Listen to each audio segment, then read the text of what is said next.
Les amis, je vous présente Rancune, qui est là, là, Voilà. voyez, ici. Bonjour, enchanté. Bienvenue à tous. Et moi, je vous présente Michael Knight TV, voilà, qu'il découvre aussi sur mon stream. Alors, en quelques minutes, Michael Knight, qu'est-ce que tu fais sur tes streams? Vas-y, Alors, présente-toi un donc, petit je peu commence la pour présentation. savoir de Alors, chez je toi. commence. Alors, moi, je suis pas du tout dans un métier qui représente ce que je fais sur ma chaîne. Moi, je suis formateur en système automatisé dans l'industrie. Donc, je forme des collaborateurs pour que eux aillent bosser à ma place chez les clients. C'est Et le bon sur plan, ma ça. ouais, c'est pas mal, hein. Et sur ma chaîne Twitch, je fais de la réparation et du modding de consoles plus ou moins rétro. D'accord. Voilà. Eh ben, Et écoute, nous, on sait plus trop ce qu'on fait à force. Non, on fait principalement de l'électronique. En fait, c'est une chaîne qui est née, sur la demande de quelques copains qui étaient informaticiens et qui me disaient: «Bah, c'est frustrant de faire de l'informatique parce qu'à un moment, on descend, on descend, on descend, on descend dans les couches basses et puis on tombe sur l'électronique et on comprend rien». Donc ils m'avaient demandé un petit peu de leur faire des cours d'électronique et Mhm. puis je leur ai dit: «Mais il y a 100 000 cours de vulgarisation, qui font ça mieux que moi». Et bah, petit à petit, on en est venu à: «Bah, OK, on va le faire, mais on fait pas de la vulgarisation. On fait des vrais cours. S'il y a des équations, c'est pas grave, on les met quand même et quand on comprend pas, bah, on prend le temps d'expliquer Exactement. tranquillou jusqu'à ce que même le dernier du stream ait compris». Voilà. Donc vous inquiétez pas, il y en aura une qui va passer là. J'ai déjà préparé le tableau noir, vous mais on va garder ça très, très simple, hein. Et donc, Rassurez-vous. si j'ai bien compris, toi, l'électronique est une passion et non pas ton activité principale, même si on n'en est pas très loin. Alors voilà, moi en fait, si tu veux, de formation, je suis roboticien. Je Ok. suis enseignant-chercheur en fait, je fais de la recherche en robotique et j'enseigne en réseau et télécom, là, dans un IUT. Et donc, bah, la robotique, en fait, on est un peu des touche à tout. On fait de la programmation, plus mal que les gens qui font du dev, mais on en fait quand même. On fait de la mécanique, plus mal que les gens qui font de la mécanique, mais on en fait quand même. Et on fait aussi un peu d'électricité, et d'électrotech. Voilà.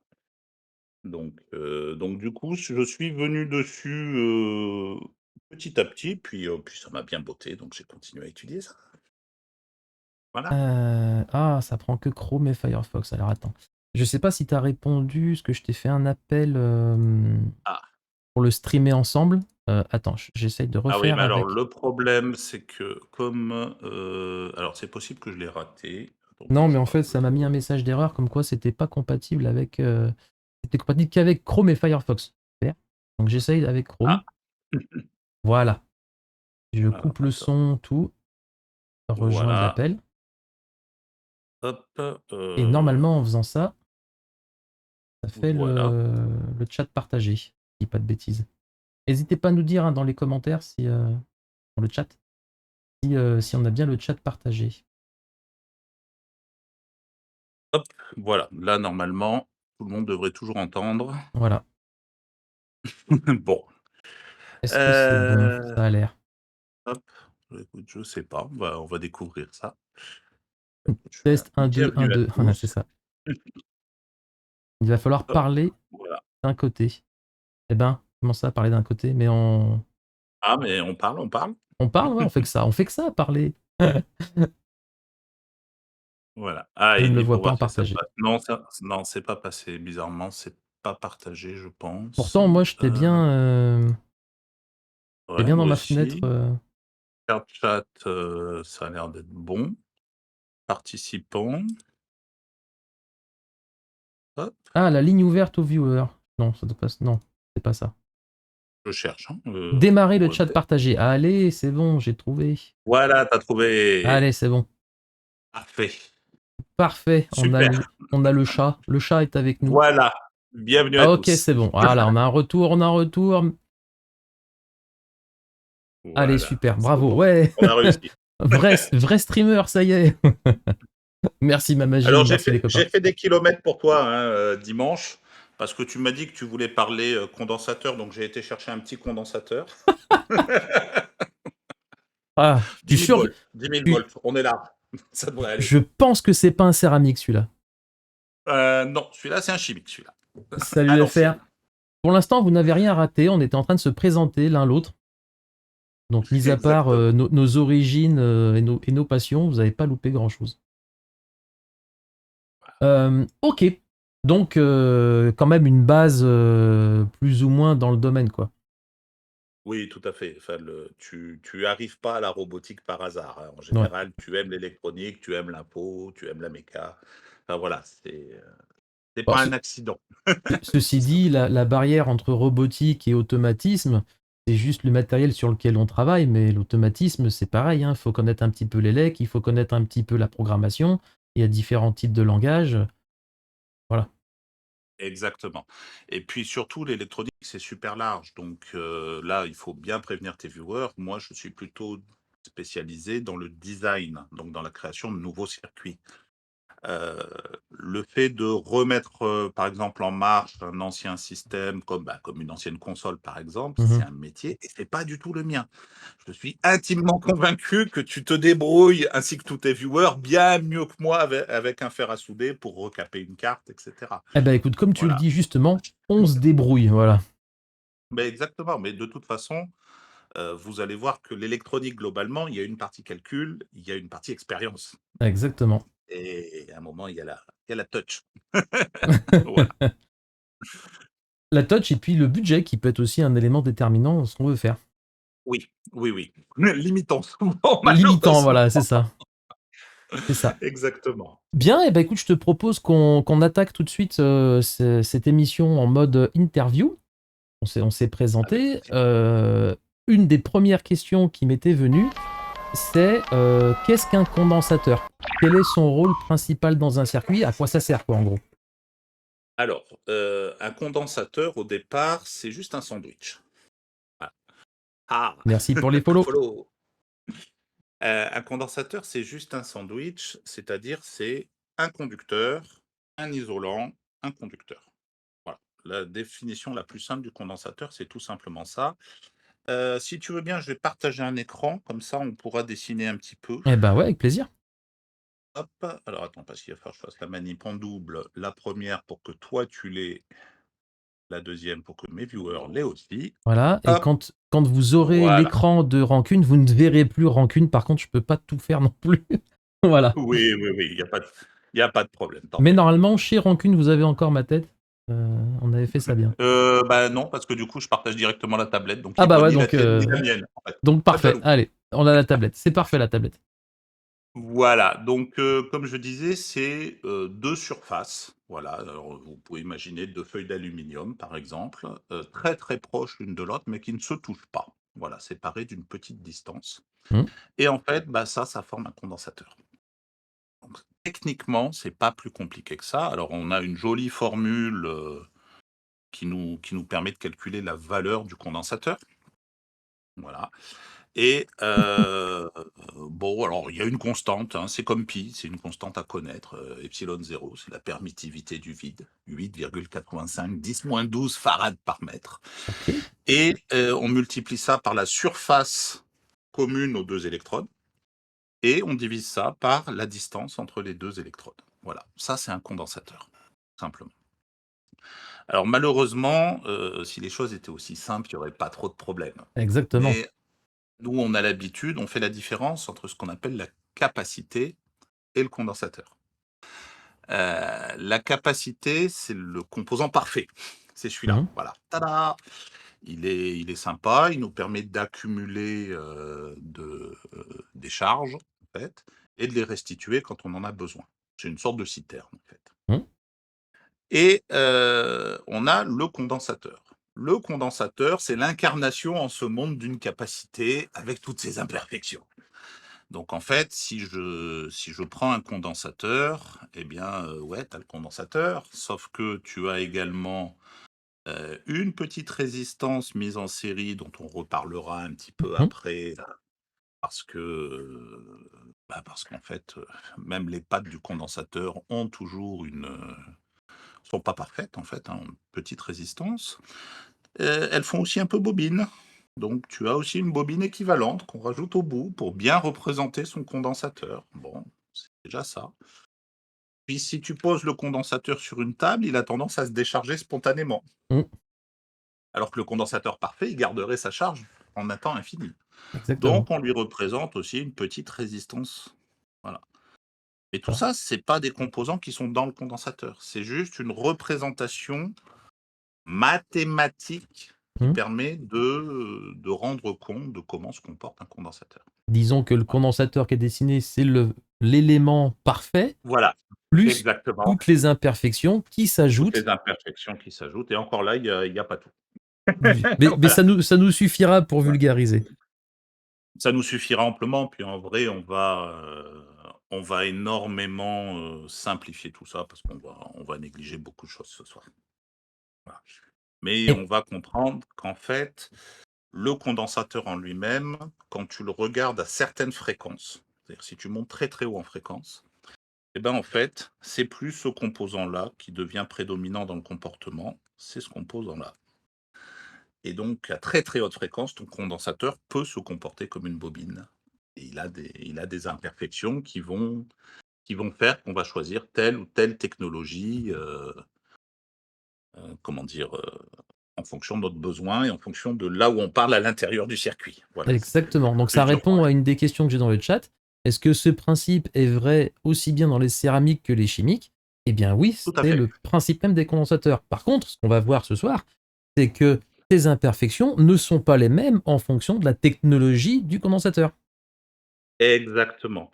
On va voir un petit peu donc plusieurs choses ce soir. J'ai récupéré un bouquin, en fait, qui montre des composants tranchés, donc on va pouvoir regarder un petit peu ce qu'il y a à l'intérieur et en fait, les technologies qu'on a mis en place pour les différents types de condensateurs, en fait, elles ont pas les mêmes avantages et pas les mêmes défauts.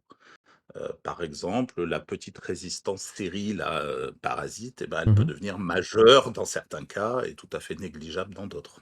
Donc Voilà. suivant les cas, les applications, les environnements, le condensateur peut se comporter comme une résistance, comme une inductance, et non plus comme un condensateur. Exactement et on va même aller plus loin. Je vais pas trancher ce soir dans la grande guerre chimique versus MLCC, je vous le dis Ah tout de non, il a suite, spoil la fin. mais je vais quand même beaucoup insister pour un camp. Voilà et vous allez comprendre pourquoi. J'espère que ça répond déjà à ta question au départ? Ah bah oui, oui, tout à fait. Ouais. Et ben justement, est-ce que on peut parler de ces fameuses grandes familles de condensateurs, puisqu'on parle chimique, céramique, mais il n'y a peut-être pas que ça. Alors, il y a quand même dans le monde moderne principalement ça. Voilà, on va être d'accord. Le chimique, le céramique sont les 2 incarnations les plus courantes, du condensateur, comment dire? Moderne. Mhm. Il existe des condensateurs plus anciens. Alors il y avait par exemple les condensateurs papier qui ont, Oui. plus ou moins totalement disparu, à ma connaissance en tout cas, sauf dans des besoins très, très spécifiques. Il y a des condensateurs, verts, voilà, les glass capacitors qui eux sont encore très, très utilisés. Les condensateurs mica, là aussi qui commencent un petit peu à être de plus en plus rares. Et les fameux Mais bon, tantales, alors. les fameux tantales, ça fait partie de la famille des chimiques. Et Voilà, voilà. ce sont des chimiques un peu particuliers. Donc on en reparlera un petit peu du Tantal, mais le Tantal était un peu un pis-aller, en attendant que le céramique baisse un peu en prix, en fait, pour parler franchement. Voilà. Donc en fait, quand tu regardes, tes différents condensateurs, la technologie est totalement différente, mais le principe reste toujours celui qui est à l'écran.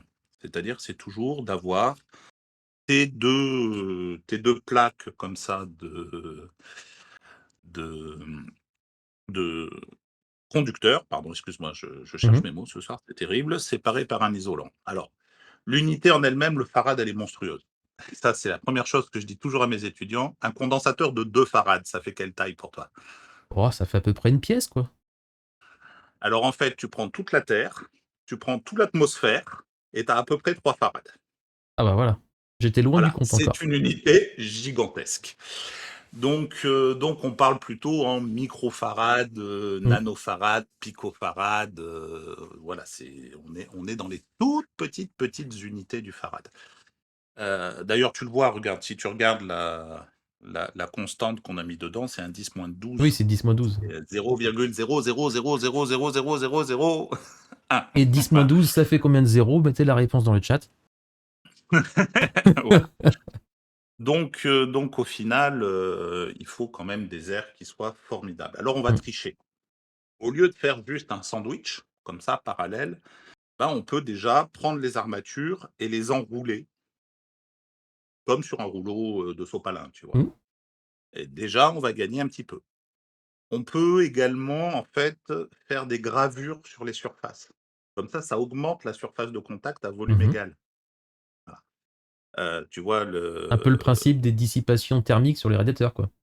le même principe, exactement la même chose, hein, avoir la plus grande surface possible dans le minimum de volume possible, en allant des fois super loin. Parce que, Mhm. par exemple, on peut faire des dépositions et ça va faire des surfaces qui sont fractales. Et ça, c'est ce qu'on appelle les supercapacitors, où on arrive à avoir des condensateurs d'infarad qui tiennent, en l'occurrence, dans ma main. Donc tu arrives comme ça à gagner un petit peu. Mais au final, à chaque fois, l'idée. Alors, tu es toujours sur l'écran? Tu Je m'entends remets sur pas? l'écran. Je bascule entre toi Vas-y. et l'écran. D'accord. Alors, l'idée, toujours la même, Je ne c'est suis de pas un homme. réussir Non, à fabriquer je un suis. sandwich. Donc là, tu vois un céramique, d'accord? Mm. Et ce céramique, bah, il y a quoi à l'intérieur? Il y a une grosse plaque d'isolant en céramique. Voilà, la céramique, c'est un super isolant, donc on s'en sert bien. Et on fait une déposition d'un tout petit film mécanique de chaque côté. Mhm. Alors, le film mécanique, Il est pour le conducteur. voir, faut zoomer, hein? Ah bah oui, oui. C'est ça. Voilà. Et c'est ça le condensateur. Le gros morceau qui est là, c'est juste pour faire le contact avec les pattes qui sortent, hein. Ouais, c'est ça. Voilà, c'est la soudure. Et en fait, si tu regardes ça découpé au microscope, ça te fait ça. Oh, c'est beau. C'est beau. Voilà. Donc là, les amis, Voilà. vous avez une vue en coupe d'un condensateur céramique. Alors, un condensateur céramique traversant, mais céramique quand même, la technologie est la même. La techno est la même. Après, ça va être des astuces de fabrication. Ouais, d'assemblage, Voilà. quoi. D'assemblage, même de. On va voir le MLCC, c'est ce principe-là, mais en forme de millefeuille, en fait. Mhm. Donc, on va multiplier les armatures pour réussir à multiplier l'air. Si tu prends un chimique, alors un chimique, alors ça, c'est les condensateurs à support de verre, donc hop, le MLCC, on le verra après. Voilà, le chimique, c'est le même principe, mais on enroule. On enroule pour gagner en place. Exactement. On a plus de surface, vu on a optimisé de cette façon-là. Ce qui veut dire qu'en fait, si tu prends un condensateur chimique, tu trouveras plus facilement des grosses valeurs de capacité Mm. par rapport à un céramique tout simple. Voilà. Pourquoi on l'appelle le chimique? Alors là, c'est très spécial. Le chimique, c'est très très spécial. Une des deux anodes, enfin une des deux plaques, est liquide. Donc en fait, tu as une plaque qui est physique, qui est dure, d'accord, qui est conductrice, un liquide qui sert de deuxième plaque, Mhm. et entre les deux va se créer une petite oxydation, hein, pas grosse, hein, c'est quelques atomes de large, qui va servir d'isolant. Alors ça va avoir plein de conséquences. Le fait qu'il soit liquide, bah, je te fais pas un dessin, ça va mal vieillir. Voilà. Exactement. On va Alors que ça beaucoup en vieillisse parler. mal, c'est pas tant le problème, c'est quand le liquide se met à se barrer du condensateur que ça nous pose problème. Bah, parce que du coup, c'est plus un condensateur. Il te manque une des deux armatures là pour le C'est ça. coup. Et l'autre problème, c'est qu'en fait, du fait que l'isolant, c'est juste une oxydation, en fait, de la rouille, hein, c'est un peu comme de la rouille, hein, Mhm. chimiquement, du contact, en fait, entre le liquide et l'armature solide, eh bien, en fait, ce petit film qui va se créer, il va très, très mal aimer, les surtensions. Parce que très facilement, on va pouvoir créer un arc qui va percer le diélectrique et donc, en fait, tu as toujours des limites comme ça de tension Ok. qui font qu'un condensateur, eh ben, il peut pas monter une tension infinie. Au bout d'un moment, l'arc électrique se crée, perce l'isolant et votre condensateur, il est mort. Donc là, on va vite arriver aux limites de chacune des technologies. C'est ça. Alors, tu me demandais le MLCC. Alors, je vais dézoomer un petit peu. Voilà, le MLCC, c'est un peigne. Hein, mais Hop, MLCC qui veut dire multi-layer, c'est le multi-layer. début. Voilà, Donc forcément, c'est céramique du capacitor. multicouche. Exactement. Donc en fait, comme tu as 2 peignes qui s'entrelacent, en fait, la surface d'échange est maximisée Eh oui, en très, très peu de place. Mais ça reste beaucoup moins efficace en termes de surface, qu'un condensateur chimique. exactement. Donc oui, les MLCC, de plus en plus, on a de plus en plus de couches et on arrive à atteindre des valeurs de condensateurs Mmh, qui sont de plus en plus grandes. oui. Je suppose qu'on arrive à faire Mais des tu couches de plus en plus fines. alors des couches de plus en plus fines parce que des isolants de meilleurs en meilleurs. Eh oui. Voilà. Mais tu vas voir que, tout ça a des limites. En fait, généralement, tu ne peux pas, pour les très gros condensateurs, tu n'as pas le choix. Tu es obligé de passer au chimique. Mmh. Voilà. Mais on fait des meilleurs MLCC. Les MLCC rattrapent petit à petit les chimiques. Ils ont plein d'intérêts si on choisit les bons et le si on choisit les bons va être capital, dans la suite et du coup, en fait, il va falloir un petit peu réfléchir, c'est la question, la vraie question, ça va pas être condensateur chimique contre MLCC. Mmh. Ça va être quel MLCC? C'est ça. Quel est le critère de choix du MLCC? On verra un petit peu le problème avec les chimiques, et puis le côté un peu historique des chimiques. Si tu choisis, pas bien ton MLCC, bah, le chimique sera supérieur. Si tu choisis très, très bien ton MLCC, il y a aucun problème avec, mais il va commencer à coûter. C'est ça. Voilà. Donc tout Donc il y a ça pas nous de tout pas de ça solution. explique déjà, enfin répond un peu à la question que j'avais après, quelles sont les différences fondamentales dans leur construction? Bah, finalement, mis à part le matériau en lui-même qui fait, le conducteur, l'isolant, c'est le même principe, c'est 2 couches. C'est ce qu'on a Voilà, vu en la préambule. la exactement. Alors je réponds aux questions du chat en même temps, hein. On me dit: «MLCC, c'est condo céramique?» Oui, c'est un des condos céramiques, c'est le condo céramique multicouche. C'est celui que tu as en général Mmh, sous forme de tout petits composants. Il y avait aussi, est-ce que le condensateur le plus fiable aujourd'hui, c'est chimique ou MLCC? Alors, les chimiques ont une durée de vie. En fait, cette durée de vie, elle vient du fait qu'on a une des 2 armatures qui est liquide mmh. et les liquides, globalement en physique, bah, ça coule. La Voilà, c'est le gravité. problème. La gravité, À tous la les célèbre réparateurs de gravité. PS5 dans le chat, vous savez, le métal liquide, les PS5, tout ça et ben, c'est le même phénomène avec les condensateurs. Voilà et la porosité, c'est-à-dire qu'en fait, à cause des tout petits joints, qui se trouvent au niveau du passage des pattes, Mmh, en fait, il y a des quantités infinitésimales de liquide, qui s'en vont, mais à force, bah, vous pouvez retrouver, 2 choses, hein, soit un chimique, dans lequel, la partie liquide, en fait, est partie et donc ça s'est plus ou moins décomposé sur le bas du condensateur chimique et soit on peut avoir aussi des dégagements gazeux, mmh. voilà, qui font que la fin de vie en général d'un condensateur chimique, c'est par gonflement, puis éventuellement par explosion. Voilà, ça se passe pas très bien la fin de vie des chimiques en général. Ouais, s'ils explosent pas, ils vont couler, ils vont perdre leur liquide chimique qui va venir Voilà détériorer et les en pistes et ça fait des exactement, dégâts puis, sur les PCB et pas au visage. Donc c'est déjà bien, mais ça a quand même c'est détruit l'électronique. on perd des sourcils, hein, comme ça, faut faire gaffe. Alors, je prends un peu les questions du chat au fur et à mesure, Bien sûr, bien hein, sûr. pourquoi ne pas sortir les pattes au-dessus au lieu d'en dessous? Alors, il y a eu toutes les formes, hein, dans l'histoire de condensateurs, en dessous, sur les côtés, au-dessus, mais au final, bah, tu as toujours une remontée, même si tu luttes pas, même Mmh. si c'est pas la gravité qui fait que tu coules, c'est, bah, tu La sais, le capillarité. liquide, par capillarité, exactement comme dans une éponge, remonte. Mmh. Donc en fait, tu as pas le choix. C'est la malédiction des condensateurs chimiques, c'est que, à terme, quoi qu'il arrive, heu, il sèchera forcément. Mmh. Voilà, il a une durée de vie, même dans sa datasheet, hein, on te donne une durée de vie, alors souvent en dizaines ou en centaines de milliers d'heures de fonctionnement, Mmh. plutôt la dizaine de milliers en général. Mais au bout d'un moment, tu vas avoir des problèmes. L'autre souci que tu vas avoir, c'est qu'un chimique est forcément polarisé. Il a une patte plus et une patte moins. En fait, c'est par construction. Pour que se crée la petite couche d'oxyde qui sert d'isolant, bah, il y a une réaction chimique qui se fait et pour que cette réaction chimique se fasse, il faut le polariser dans le bon sens. Si tu le polarises dans l'autre sens, c'est perdu, tu Ça détruis marche. la couche d'oxyde et tu crées un court-circuit.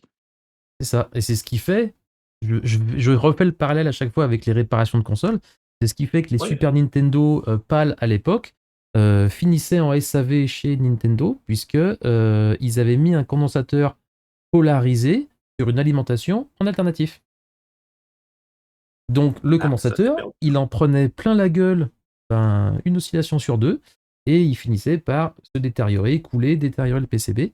Et donc Nintendo faisait un remplacement par un condensateur non polarisé. Fin de l'histoire. Oui, oui, mais là, c'est typiquement une erreur de conception. Ah mais C'est-à-dire que complètement. la C'est pour première ça chose qu'à que tu l'époque, apprends, il c'est de posait pas pas les de problème polariser à sur le l'envers. SAV. Ouais, Il bah oui, faisait bah oui. aucun souci pour le SAV. Voilà. Et alors, toutes ne sont pas passées au SAV. Il y en a qui fonctionnent encore aujourd'hui avec le condensateur d'origine, mais tous les réparateurs, moi y compris, quand on a ce genre de console entre les mains, on le fait systématiquement, on remplace le C59, c'est le condensateur polarisé qui ne devrait pas l'être. Bah, c'est ce qu'il faut bien comprendre, c'est que la plupart des condensateurs sur une carte électronique ne sont pas nécessaires à son fonctionnement. Alors ça, c'est assez surprenant, mais faites l'expérience un jour, hein, enfin l'expérience, je te laisserai la faire en live. Ce jour-là, tu me réinvites, je viendrai regarder. On l'a fait régulièrement sur les Game Gear, Voilà. puisque les Game Gear, Vous enlevez les condensateurs on est en capable de les fonctionnement. démarrer sans condensateur. Voilà. Alors toutes les fonctionnalités ne sont pas remplies, mais la console arrive à lancer le jeu et à nous sortir de l'audio sans condensateur. Enfin, sans condensateur. Je parle des condensateurs chimiques qui sont soumis au remplacement. Alors en fait, un condensateur, il a principalement, 3 usages. Il peut servir de filtre, peut servir de réserve d'énergie en cas de petite coupure, ou il peut servir notamment dans des régulateurs de tension comme une sorte de réserve qu'on va remplir partiellement et qu'on va vider dès qu'on est à la bonne tension. Et en fait, bah, il y a que cette dernière classe d'usage où si tu enlèves le condensateur, ça marche plus. Les filtres, bah, tant que tu as pas trop de parasites, ça continuera à marcher. Et pareil, le découplage des rails d'alimentation, des puces, c'est de la paranoïa, hein. Soyons francs, on en met 10 fois ce qu'il faudrait, parce qu'en fait, on a tellement de problèmes, heu, quand quelque chose dysfonctionne ou quand quelque chose pollue le matériel d'à côté, c'est des problèmes d'autorisation de mise sur le marché. Tout de suite, vous avez les commissions de régulation qui vous Hmm. tombent dessus, les douanes, tout ce que tu veux. Non, on les saupoudre, comme tu mets du sel sur ton steak, hein. On y va très largement sur les condensateurs. Ok, ok. Bah, ça commence à répondre à la question que j'avais après. Quelle différence influe-t-elle de leur... je vais recommencer. Ces différences influent-elles leur utilisation dans un circuit? Les différences Alors oui, fondamentales des condensateurs, est-ce que ça a des différences justement dans leur usage sur un circuit électronique? alors oui, complètement. En fait, tu as, littéralement, 3 usages, comme je disais. Pour tout ce qui va être, débruitage globalement, heu, pas très compliqué. Le MLCC, est utilisé de partout parce qu'il est moins encombrant, tout va bien. Pour tout ce qui va être, condensateur d'alimentation, donc les gros condos que tu trouves plutôt proches, des régulateurs de tension et cetera, là, on a besoin de capacités qui sont importantes. Mmh. Donc souvent, c'est plus facile de trouver un chimique pour les grosses valeurs de condensateur que de trouver un céramique. Remontre-nous ton gros condensateur là que tu as ramené tout à l'heure. Ah! Oui, bien sûr, t'en bouge pas. Hop, voilà. Voilà. Alors ça c'est l'exemple même, de la réserve de tension, bon alors il a 200 de ses copains montés à côté de lui, hein, mais ça, c'est tu as une micro-coupure, bah, pendant le temps de la micro-coupure où l'alimentation est coupée, c'est les condensateurs qui prennent le relais. C'est ça. Voilà. Et tu as aussi, des usages dans lesquels ça va être plus sensible. Alors, on va parler du sacro-saint son. Le Ah, son, le son. grand sujet s'il en est, c'est qui est toujours très, très passionné. Dans le son, ça va être, plus compliqué parce qu'en fait, suivant le principe de fabrication, tu peux avoir des effets un peu surprenants. Par exemple, le MLCC, qui est à l'écran là, je sais pas si tu l'as toujours à l'écran toi? Alors, je vais le remettre, ouais. Heu, hop, voilà, Voilà. mon joli petit MLCC. Imaginez que je le torde. Imaginez que je fasse descendre les 2 côtés et que du coup le ventre monte. Voilà. Et bah, forcément, le fait de le déplacer un petit peu change les distances et donc change sa valeur. Voilà. Et alors Nodoka, l'effet piezo, c'est dans l'autre sens. C'est-à-dire qu'en fait, la petite déformation, juste le fait de déformer le condensateur change sa valeur. Déjà, tu vas avoir une première source d'incertitude, c'est les vibrations mécaniques. Voilà. Ça, c'est un premier problème. Alors, ça peut même avoir des effets un peu bizarres sur les PCB parce qu'en fait, tu imagines, hein, je donne une fréquence, du coup, tu as des déformations mécaniques qui se créent à l'intérieur du condensateur, ce qui va générer des contraintes sur le circuit imprimé. OK. Voilà. C'est rarissime, mais ça arrive. Par contre, ces condensateurs-là chantent et ils chantent littéralement. C'est-à-dire que si tu mets des fréquences, alors si tu as le malheur de tomber sur la fréquence de résonance, en fait, les variations de tension vont faire que mécaniquement, ton condensateur se déforme et quand il se déforme, bah, ça produit un son audible. Voilà. Donc on peut les entendre vibrer, en fait, ce que les audiophiles détestent. Exactement. Précision, Et là, on les entend vibrer eux-mêmes. Ils ne vont pas induire un son de vibration sur, les haut-parleurs. non, non, c'est vraiment le condensateur qui génère un petit bruit. Voilà. Donc ça, déjà, c'est surprenant. Beaucoup plus surprenant, ça marche dans l'autre sens. Il y a l'effet piézoélectrique. C'est-à-dire qu'un petit MLCC comme ça, s'il est de mauvaise qualité, quand tu parles à côté de lui, les vibrations d'air que tu génères avec ta voix font qu'il change de valeur. Voilà, il fait micro. Ça, c'est plus casse-pied. Ça, c'est beaucoup, beaucoup plus casse-pied. D'ailleurs, pour ceux qui connaissent un petit peu les différents micros, ceux qui font du stream, vous trouvez des micros avec des capsules à condensateur. Ben, c'est Voilà. justement C'est ce de... défaut qui est exploité à outrance pour reproduire le son. Exactement. Dans un condensateur, dans un micro à condensateur, en fait, on a une des deux parois du condensateur qui est une peau qui vibre, qui est très élastique, en fait, de manière simplifiée. Voilà, donc en fait, ces MLCC-là ont ces défauts-là que leur reprochent les grands amateurs d'audio en disant, «Il n'y a qu'une chose de vrai, il n'y a que le condensateur chimique». Bon, sauf que, plein de choses. Le condensateur chimique, c'est un condensateur qui est très ancien et pas très bien caractérisé. C'est-à-dire quand tu regardes la datasheet d'un condensateur chimique, hein, on pourra le faire tout à l'heure, tu as quelques gros éléments à l'appel, voilà, mais tu pas le comportement par fréquence, tu tout un tas de choses qui sont un petit peu passées sous les silences parce que pas toujours très constants dans une fabrication.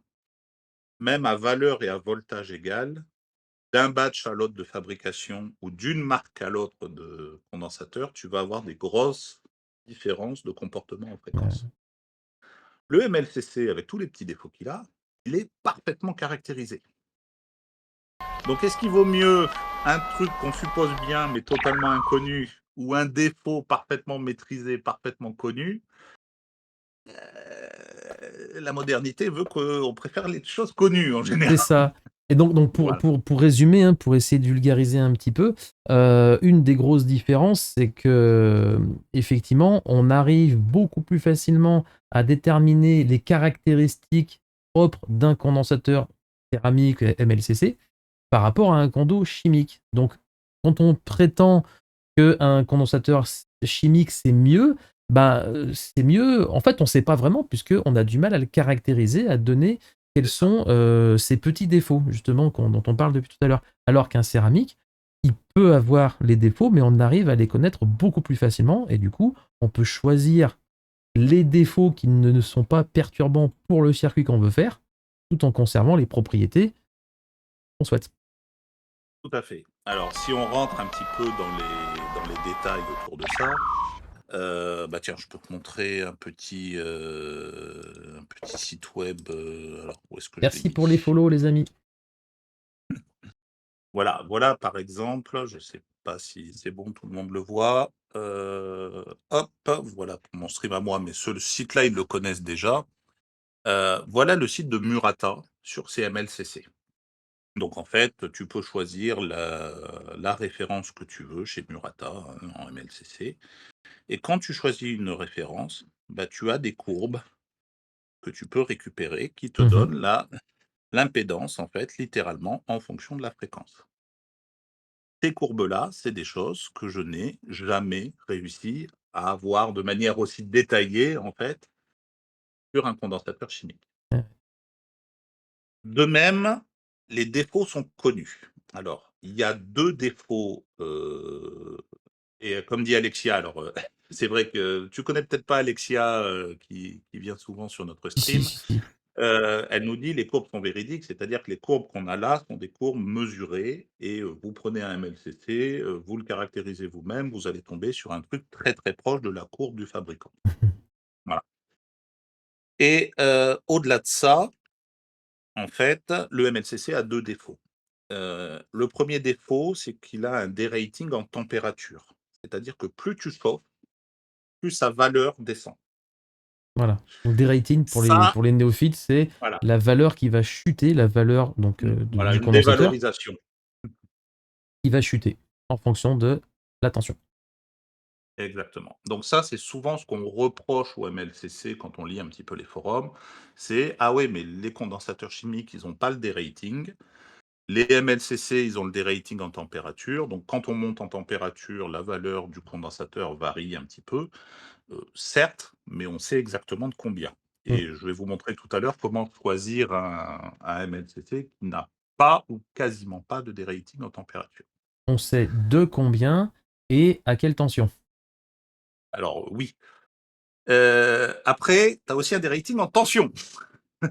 C'est-à-dire que si tu prends un condensateur, validé 25 volts de, je dis n'importe quoi, 100 nanofarad, bah, en fait, à 25 volts, il est vraisemblablement plutôt près de 60 nanofarad. Il va baisser en valeur comme ça lorsque tu Mhm. lui donnes une tension continue, plus importante.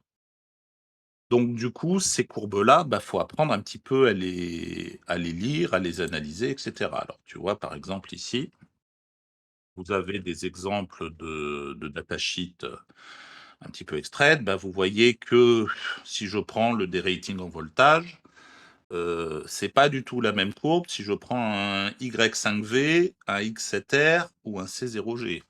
Voilà. Mm. Ce qu'on voudrait, c'est que sa valeur ne change pas en voltage. Donc là, le C0G, il est très, très, très, très intéressant.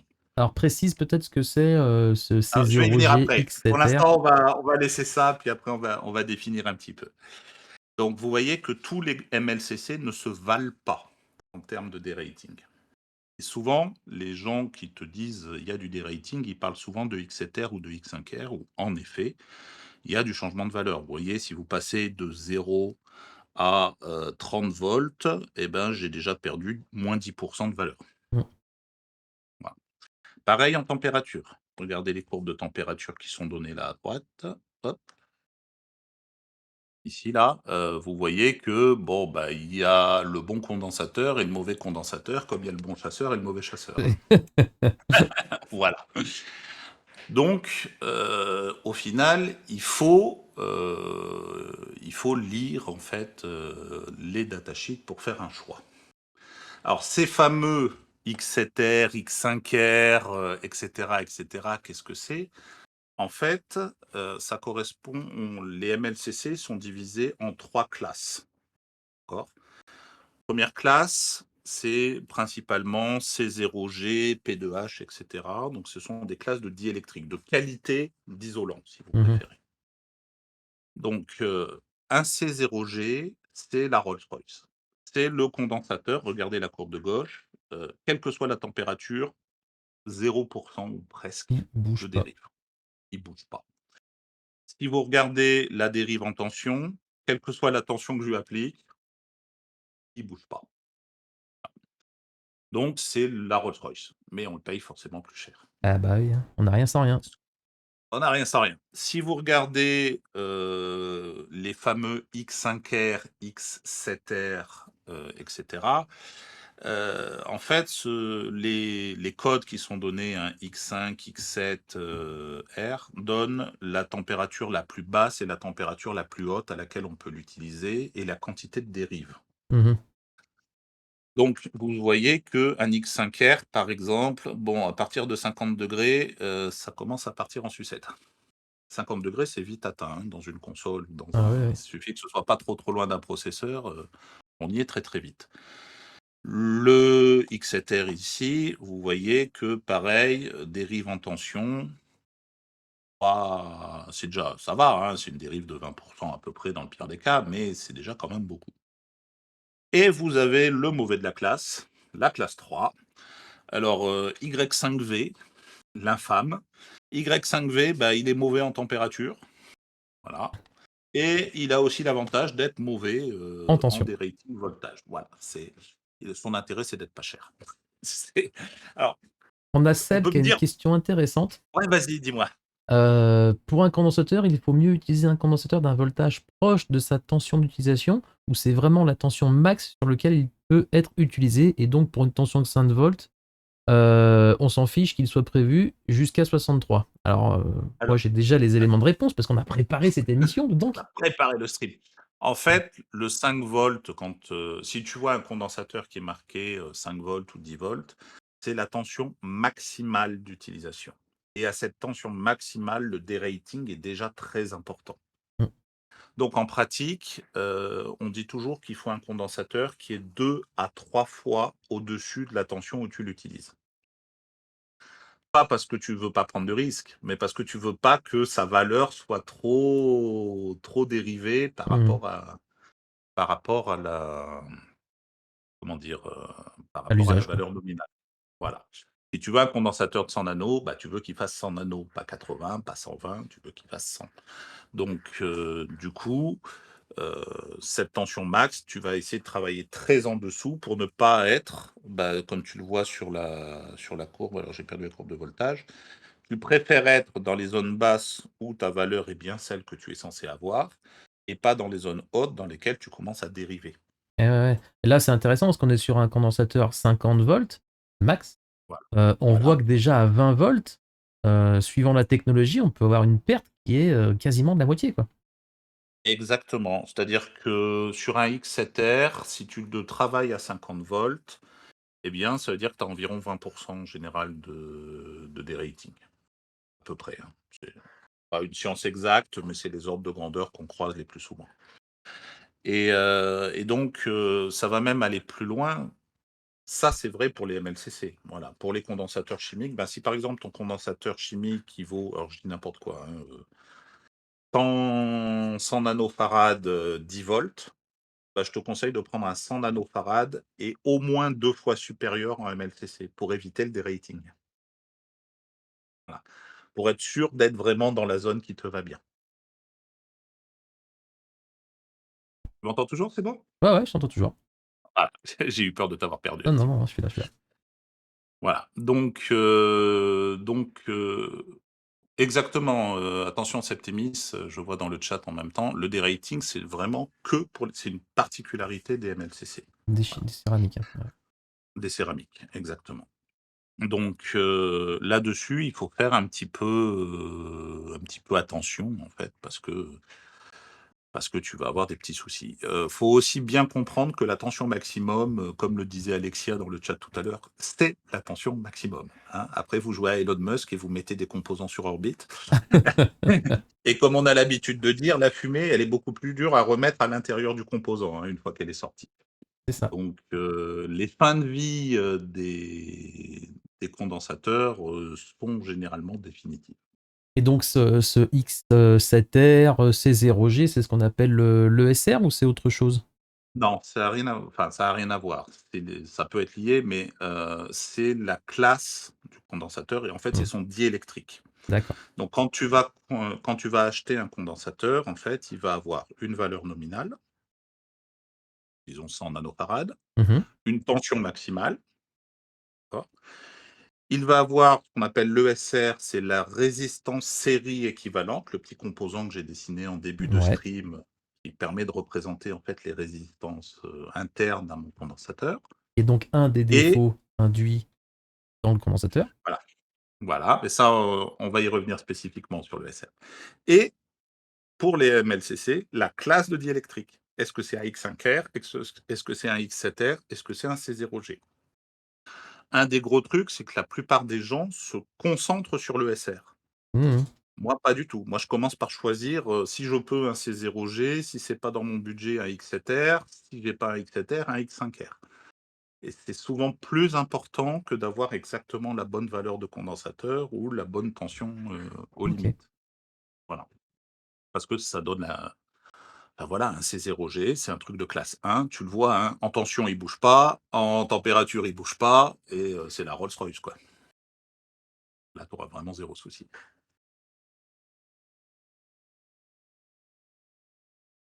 OK, OK. Ah, j'ai une petite Hem, coupure. tu des coupures, non? Non, non, mais c'est rien du tout, il doit y avoir eu J'essaie de reprendre le fil. Il y a pas mal de questions, hein, que j'avais préparées qui ont déjà été plus ou moins répondues. Pourquoi les condensateurs chimiques vieillissent-ils, par exemple, avec le temps? Ben, c'est la technologie qui veut ça, le liquide, ça fuit, et cetera, et cetera. exactement et alors, Donc chose ça, on qu'on a n'a déjà pas répondu. dit, c'est que, au final, un MLCC a une vie extrêmement longue, voire infinie. C'est-à-dire qu'en général, quand tu as une casse sur un MLCC, c'est, soit une surtension, soit mécaniquement, en fait, tu l'as trop fait vibrer ou tu Mmh. l'as trop abîmé et il s'est fendu. Mais, il y a rien qui vieillisse dans un MLCC, encore moins dans un CS0G. Voilà, donc, Seb non. qui te pose la question, le chimique vieillit, qu'il soit utilisé ou pas? Oui. Oui. Alors il Oui, oui. vieillit encore plus vite quand il est utilisé. Oui, bah ça. Voilà. Mais oui, même Heu, non utilisé, il vieillit puisque, bah, parce que la physique, hein, la gravité et le liquide qui est dedans qui va finir par fuir le condo par sécher, qu'il soit utilisé ou pas. Bien sûr, l'utilisation va accélérer ce vieillissement, mais même au repos, mmh. le condensateur Alors c'est s'use. presque dommage parce que j'ai rangé un peu le labo il y a un mois et j'avais des très vieux condensateurs dans une boîte, donc on voyait bien qu'ils avaient coulé sur le fond, Mmh. et ils n'auront jamais été utilisés en fait, hein, en pratique. Donc oui, la réponse est oui. Tout à fait. Après, on parlait de résistance en série. Alors, là est une grosse partie du nœud du problème. Les condensateurs chimiques ont une résistance série non négligeable. Donc à l'époque, quand on designait avec, heu, on en tenait compte. Les, condensateurs Tantale, particulièrement, sont des chimiques, mais qui ont la particularité d'avoir une, résistance en série beaucoup plus basse. C'est Mmh. pour ça qu'à une époque, on en utilisait beaucoup, parce que ça se comportait mieux. Le MLCC a une résistance hors série, quasi nulle.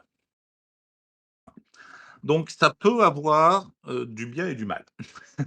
Et c'est là qu'on va rentrer dans les petites nuances, où j'aurai du mal à donner raison ou tort parce que ça va dépendre de comment on fait les choses. Heu, Si tu prends un circuit, et que tu regardes juste le filtrage, par exemple, des rails d'alimentation de la puce. Bah Mmh. là, moins tu as de résistance en série, mieux c'est. Voilà. Donc globalement, le MLCC est roi. Si tu regardes, le régulateur de tension, alors sur la Game Gear, j'ai regardé un petit peu les plans, j'ai vu qu'il y en avait. Oui. Certains vieux régulateurs de tension, et là, ça vaudrait le coup de vérifier ceux de la Game Gear, partent du principe Il y a une petite résistance en série sur le condensateur qu'ils utilisent parce qu'en fait, si elle n'y est pas, ça n'atténue pas les oscillations possibles. Ouais, ouais. Donc ça, en fait, il faut que tu regardes le régulateur de tension pour voir s'il ne te dit pas dans la datasheet, il faut une ESR entre telle et telle valeur. Ok. Et l'ESR, c'est quelque chose qu'on retrouve à la fois sur les condos chimiques et céramiques. Oui, mais sur les céramiques, elle est peanuts. Elle C'est est, ça. heu, elle est quasi non négligeable. Elle est Mais quasi non mesurable. elle est caractérisée quand même. Oui, tout à fait. Si tu as besoin alors moi, ça m'est arrivé, par exemple, d'avoir des vieux régulateurs qui demandaient une ESR, minimale. Bah, j'avais pas envie de mettre un chimique. J'ai mis un Tantal, j'ai mis un C0G de course, voilà, Mhm. et j'ai mis en série une petite résistance pour être sûr que ma résistance équivalente, elle était dans la bonne gamme pour mon régulateur. Donc, tu es Voilà. en train de dire que tu as recréé artificiellement le défaut du condensateur. Oui, parce que le régulateur compte dessus, Exactement. littéralement, voilà. Donc c'est pour ça, alors c'est pour ça et pour d'autres raisons aussi, mais c'est en partie pour ça que souvent, et je vais reparler de la carte Alim de la Game Gear. Je sais pas si tu vois, je vais partager ça. Hop, vas-y, attends, hop, je C'est- vais faire partager mes viewers. Voilà. voilà. C'est pour ça que sur les cartes alimentation de Game Gear, on a des condensateurs chimiques et que tous les réparateurs gardent des condensateurs chimiques sur les cartes Alim. Alors, la raison, c'est pour les régulateurs, mais c'est aussi une question de valeur. Parce que si on prend ce gros là, c'est un 820 microfarad. Je ne sais pas si on va voir la valeur à un moment. C'est un Voilà, 820 microfarad. Je mets quiconque au défi de trouver un 820 micro en céramique qui tiendrait sur cette carte. Voilà. exactement. Il y a une question de capacité. Et c'est vrai que les condensateurs céramiques, très souvent, ce sont des plus petites capacités que les chimiques. Et du coup, bah, sur tout ce qui est alimentation qui demande des capacités un petit peu plus grosses, et ben on est obligé de rester sur des condensateurs chimiques. Voilà. Exactement. Mais aussi parce que les régulateurs de tension comptent sur la résistance interne des condensateurs pour faire leur job correctement. Tout à fait. Alors attends, je vais essayer de retrouver Voilà. une vieille image qu'on a remontrée très, très souvent dans le stream. Peut-être que Irsla pourra me la retrouver. Irsla, si tu la C'est bon. retrouves, poste-la dans le chat, s'il te plaît. Il existe un tableau qui te dit pour telle tension, pour telle valeur de condensateur, voilà à peu près où se trouvent les chimiques, voilà à peu Mhm. près où se trouvent les céramiques. Ah oui, oui, Heu, Nirsan nous l'avait voilà. partagé quand on préparait. Nous l'avait partagé, je ne sais pas s'il l'a encore, auquel cas, parce que moi je l'ai quelque part, mais alors où? C'est Ah, j'aurais pu le prendre, c'était un il va y délire. retrouver. Attends, je vais peut-être regarder sur Oui, Discord. Ah non, parce que si je regarde sur Discord, ça va me couper le oui, ça va partage. bah, pareil, je suis tenté, mais ça va couper la conversation, donc ça va être nul. J'essaye de retrouver un petit Mais il peu peut le ce mettre dans mon chat schéma. s'il veut, s'il retrouve. Ah bah Si, si, tu l'as là. je l'ai retrouvé, je l'ai retrouvé, je l'ai retrouvé.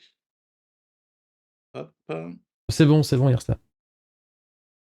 Yersla, que je remercie alors. aussi pour répondre aux différentes questions dans le chat au fur et à mesure. Ah, mais c'est le modo parfait, ça. Bah Faut pas ouais, il trop veut lui pas être dire, parce modérateur qu'après sur il ma prend la chaîne, qu'est-ce grosse que tu tête. veux que je te dise, moi? Et je l'occupe déjà à plein temps, faut dire. Voilà, allez, bouge pas, je te partage ça. Tu l'as ou Ouais, pas? ouais, Ou tu je l'as l'ai. dit? Voilà. Donc, hop, je vais faire suivre la mienne de chaîne aussi quand même. Raté, ça c'est mieux. Voilà, ils connaissent déjà ce dessin-là.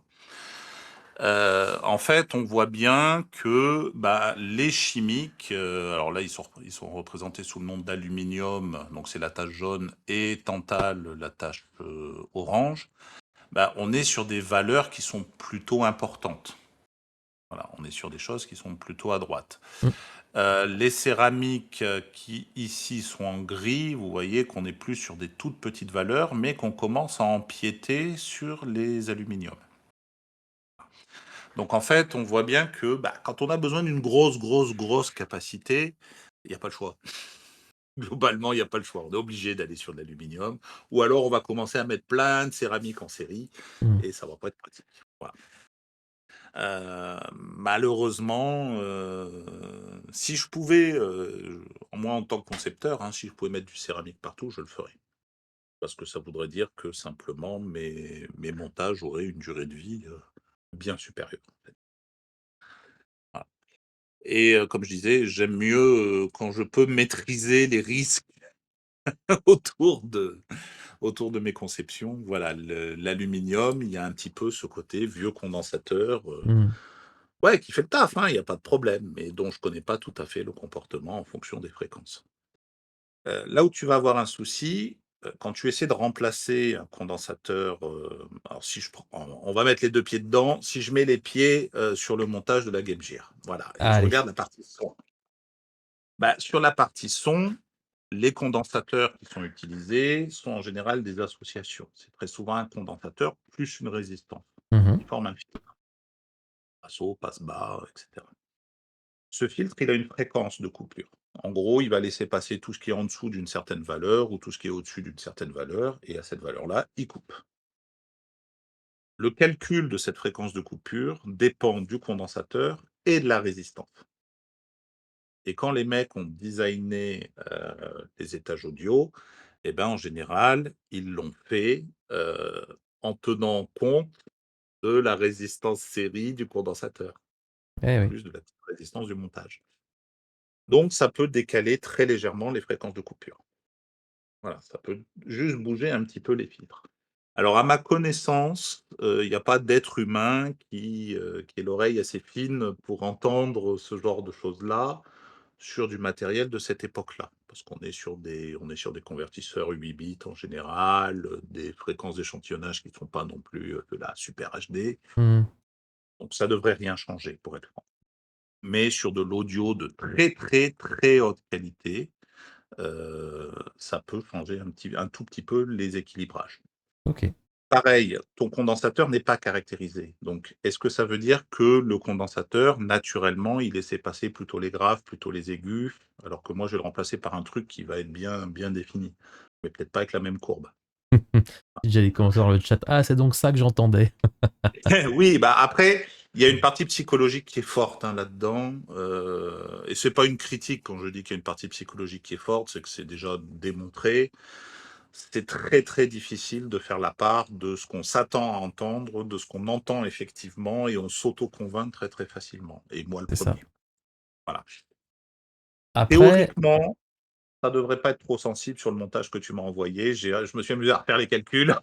alors Voilà. le montage, je peux peut-être Mmh. essayer de le partager. Alors, je sais Oui, pas ce que vas-y, vas-y. tu vois, toi, du coup. Tu vois encore ma Bah, tête, non?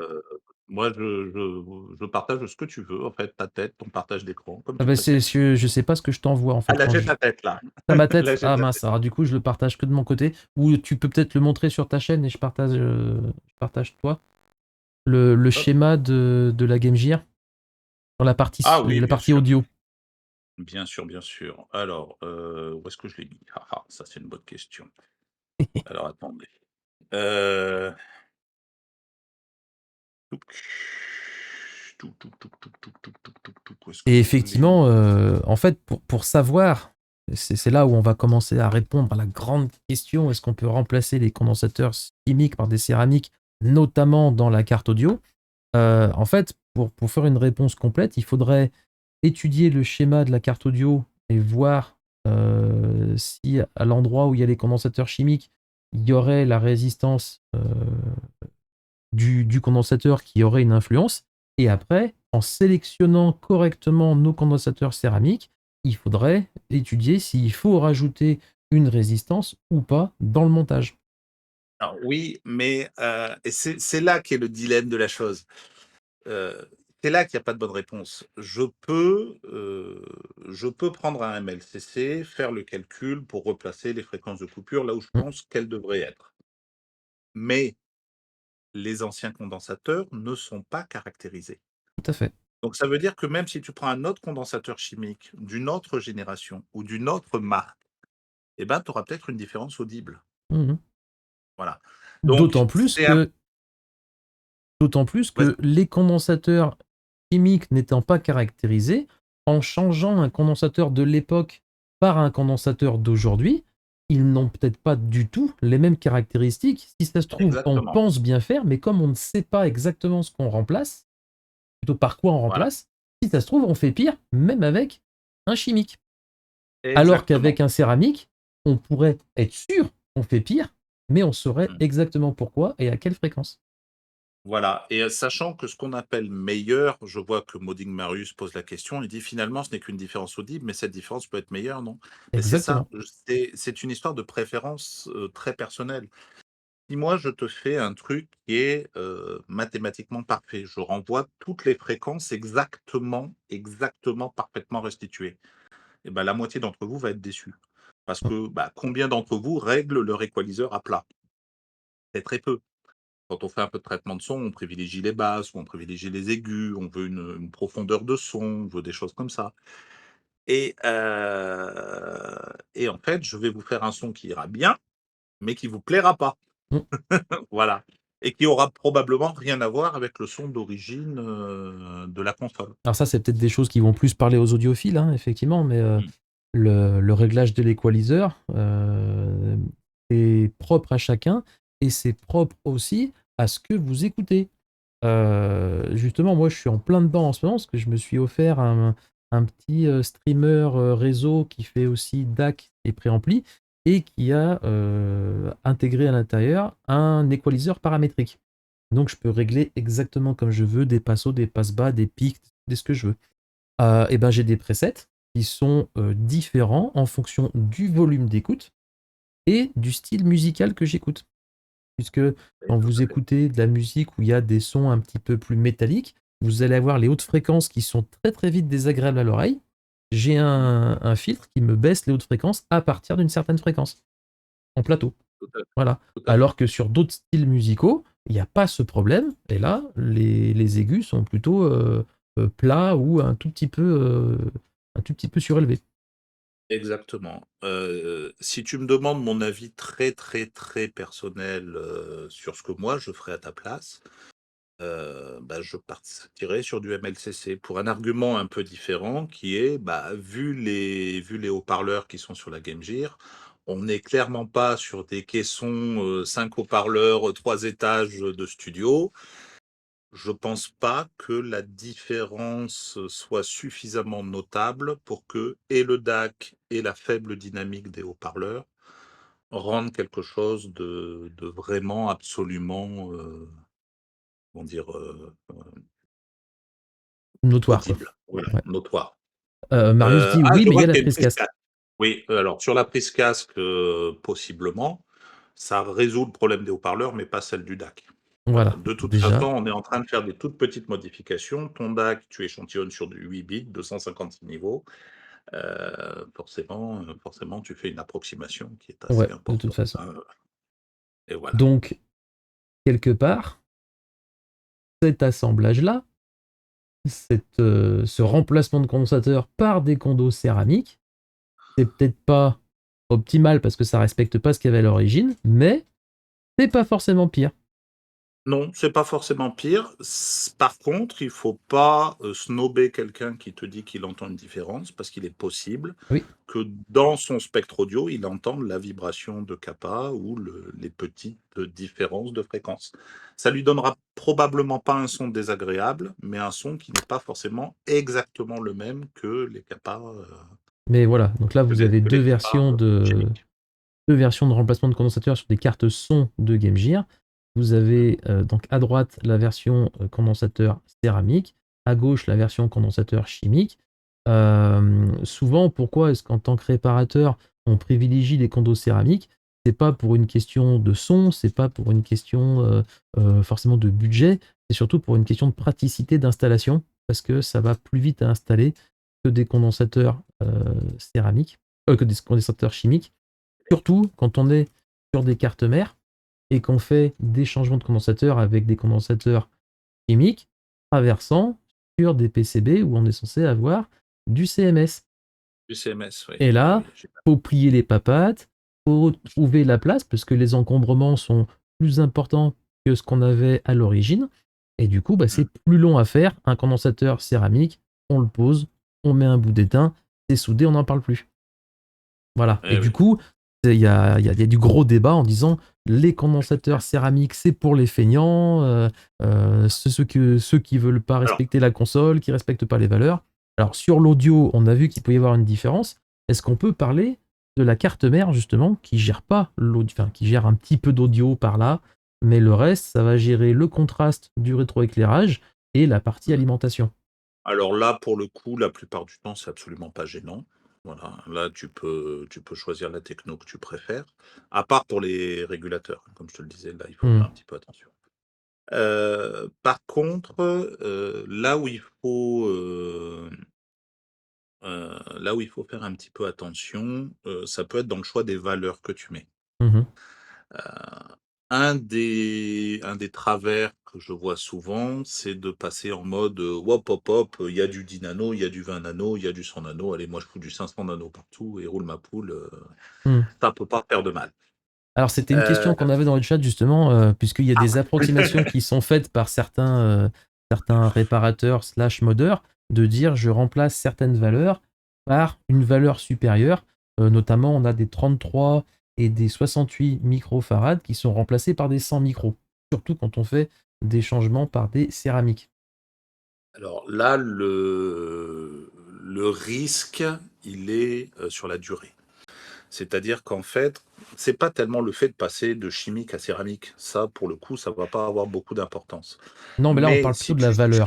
si tu augmentes les valeurs, qu'est-ce qui va se passer? Au moment où tu mets ta console sous tension, tous les condensateurs se chargent et donc là, tu as ce qu'on appelle un inrush de courant, hein. Tu as un appel de courant, qui dépend bien entendu de la taille des condensateurs. Tout à fait, Seb. Si tu as, grossi artificiellement un ou 2 condensateurs, c'est pas grave, tu es dans la marge, Hmm. de dimensionnement, voilà.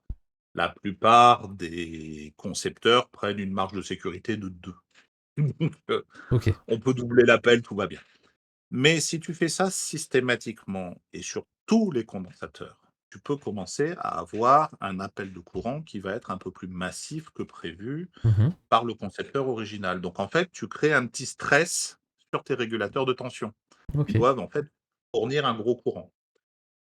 Ce petit stress en lui-même, c'est juste pendant la petite milliseconde, les petites dizaines de millisecondes de démarrage là, c'est pas grave. Ton condensateur, il va prendre un petit coup de chaud, mais il va vite refroidir et ça va aller. Sauf que tu lui mets un petit coup de chaud, puis un petit coup de chaud, puis un petit coup de chaud tous les jours pendant 10 ans. Au bout d'un moment, ça va te coûter le régulateur de tension. Ok.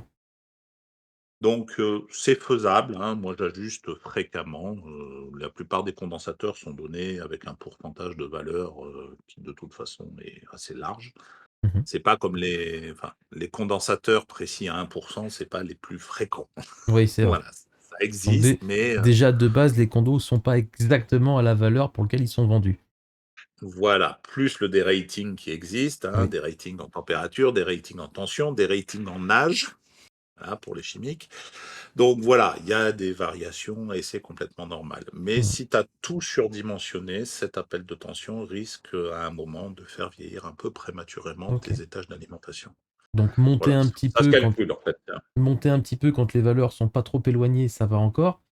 Mais quand Voilà. ça commence à être trop éloigné, faudrait se méfier des Bah, c'est appels de ça, courant au pas tout démarrage, quoi. voilà, pas tout multiplier par 5 Mm. systématiquement, Ouais, dans bon. tous tes Là, on condensateurs, parle mauvaise souvent idée. d'un 68 qui est remplacé par un 100, donc il n'y a pas tant d'écart, ça passe bien. Le Voilà. 33, déjà 33%, c'est déjà à x3, hein. Ouais, voilà, en fait, quand tu regardes, au départ, t'as pas l'impression de faire un gros truc. Puis quand tu sommes le nombre de condensateurs et que tu regardes un peu l'appel de courant qui se fait au début, ça peut commencer à chiffrer. Alors sur une petite console, alors je sais pas combien il y a de capacité en tout sur la Game Gear, mais il doit y en avoir quoi, une vingtaine, hein, à Sur vue d'œil? exactement, en tout et pour tout, carte son, carte alim et carte mère, il y a 20 condensateurs. Ah, pas trop mal. Ouais, ouais. Donc, Suivant le modèle, voilà. t'as un modèle qui en a que 19, Ouais, parce qu'il voilà. y en a un de moins. Mais c'est Voilà, ça. donc Et donc sur la carte mère, il y en a entre 11 et 12 suivant le modèle. exactement. Donc, voilà, qu'on parle en condensateur chimique ou en condensateur céramique, grossir cet appel de courant immédiat, ouais, c'est à faire avec prudence. Mm. Voilà. Ok. Si, tu regardes un petit peu, hein, ça se mesure, hein, avec un joulescope, avec des choses comme ça, tu peux mesurer le courant très, très précisément sur la console Mhm. et en fait, bah, tu regardes un petit peu l'inrush, au début et si cet inrush, il a vraiment énormément grossi, tu vérifies ton LDO quand même, hein. Ouais. Ok. C'est plus prudent. Voilà. Ouais, Nodoka, Bien. la valeur juste au-dessus, c'est bien. Ouais, voilà. En général, ça, c'est bien. Ne pas chercher à doubler ou à tripler, ça n'apporte Hmm. strictement rien. Éventuellement, si tu as des petits problèmes de micro-coupure, en grossir une des grosses capas, la grossir un peu plus pour histoire qu'elle prenne le relais. Oui, mais c'est un problème qui est très, très spécifique. Et, et dans les gros, gros, gros systèmes où voilà, Nodoka nous parle de la DuoR qui peut en avoir 77, là, si tu regrossis chaque Ouais, condensateur ouais. Ça va commencer à systématiquement, faire beaucoup. ouais, ouais, ouais, moi je serais prudent là-dessus. Hmm. Ok, bah ça c'est un élément qui est très très intéressant justement. Et comme je t'avais partagé quand on préparait l'émission, voilà, il y a des modeurs, ça a été cité dans le chat, c'est RetroSix, qui Mhm. sur une dizaine de valeurs différentes amplifient tout pour trois valeurs, quoi. Voilà. Exactement. Euh, On a Alexia dans le chat qui nous donne un très très bon exemple. Elle nous dit: j'ai remplacé sur une table de mixage Mackie la capacité de 4700 microfarads par quatre capacités de 22 000 microfarads. Donc là, c'est une grosse, grosse augmentation. Ah oui, Cela génère un courant de démarrage très important. Pour éviter cela, j'avais conçu un circuit qui limite le courant de charge des condensateurs et évite de trop tirer sur le ok. reste de l'électrode. Et du coup, ils Voilà, mettent donc c'est plus de temps à se charger. exactement. Tu vas avoir peut-être une demi-seconde, où, tu Mhm. vois, tu vas lisser un petit peu la courbe de montée de tes condensateurs. Ça va ralentir un petit peu le démarrage, mais voilà, ça permet de faire un peu respirer les régulateurs de tension. C'est ça. Ouais, mais donc voilà, c'est une question de conception et de comprendre les défauts pour, euh, Exactement. pour les compenser comme on peut, quoi. Voilà.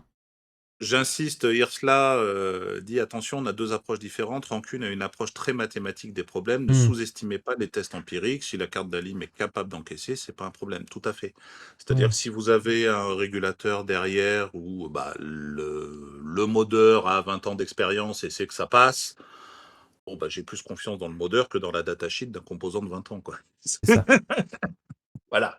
Donc, et c'est pareil sur l'audition. C'est pas parce que moi j'entends pas une différence que je pars du principe qu'elle n'existe pas. Bien C'est-à-dire sûr. que, bah, je sais pas quel âge toi t'as, t'es un petit genou, moi j'ai 47 balais. Bon, j'en ai La 42 perte, bientôt, hein, donc voilà, chez nous, la perte dans les aigus, bah voilà, hein, par rapport à un jeune de 18 ans, on elle est n'a plus réelle. les mêmes gammes de fonctions.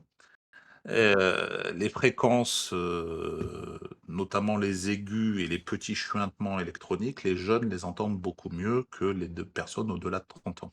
Mhm. Voilà. Donc, c'est compliqué, c'est d'autant plus compliqué que tu as du mal à repérer sur les instruments ce que les gens entendent.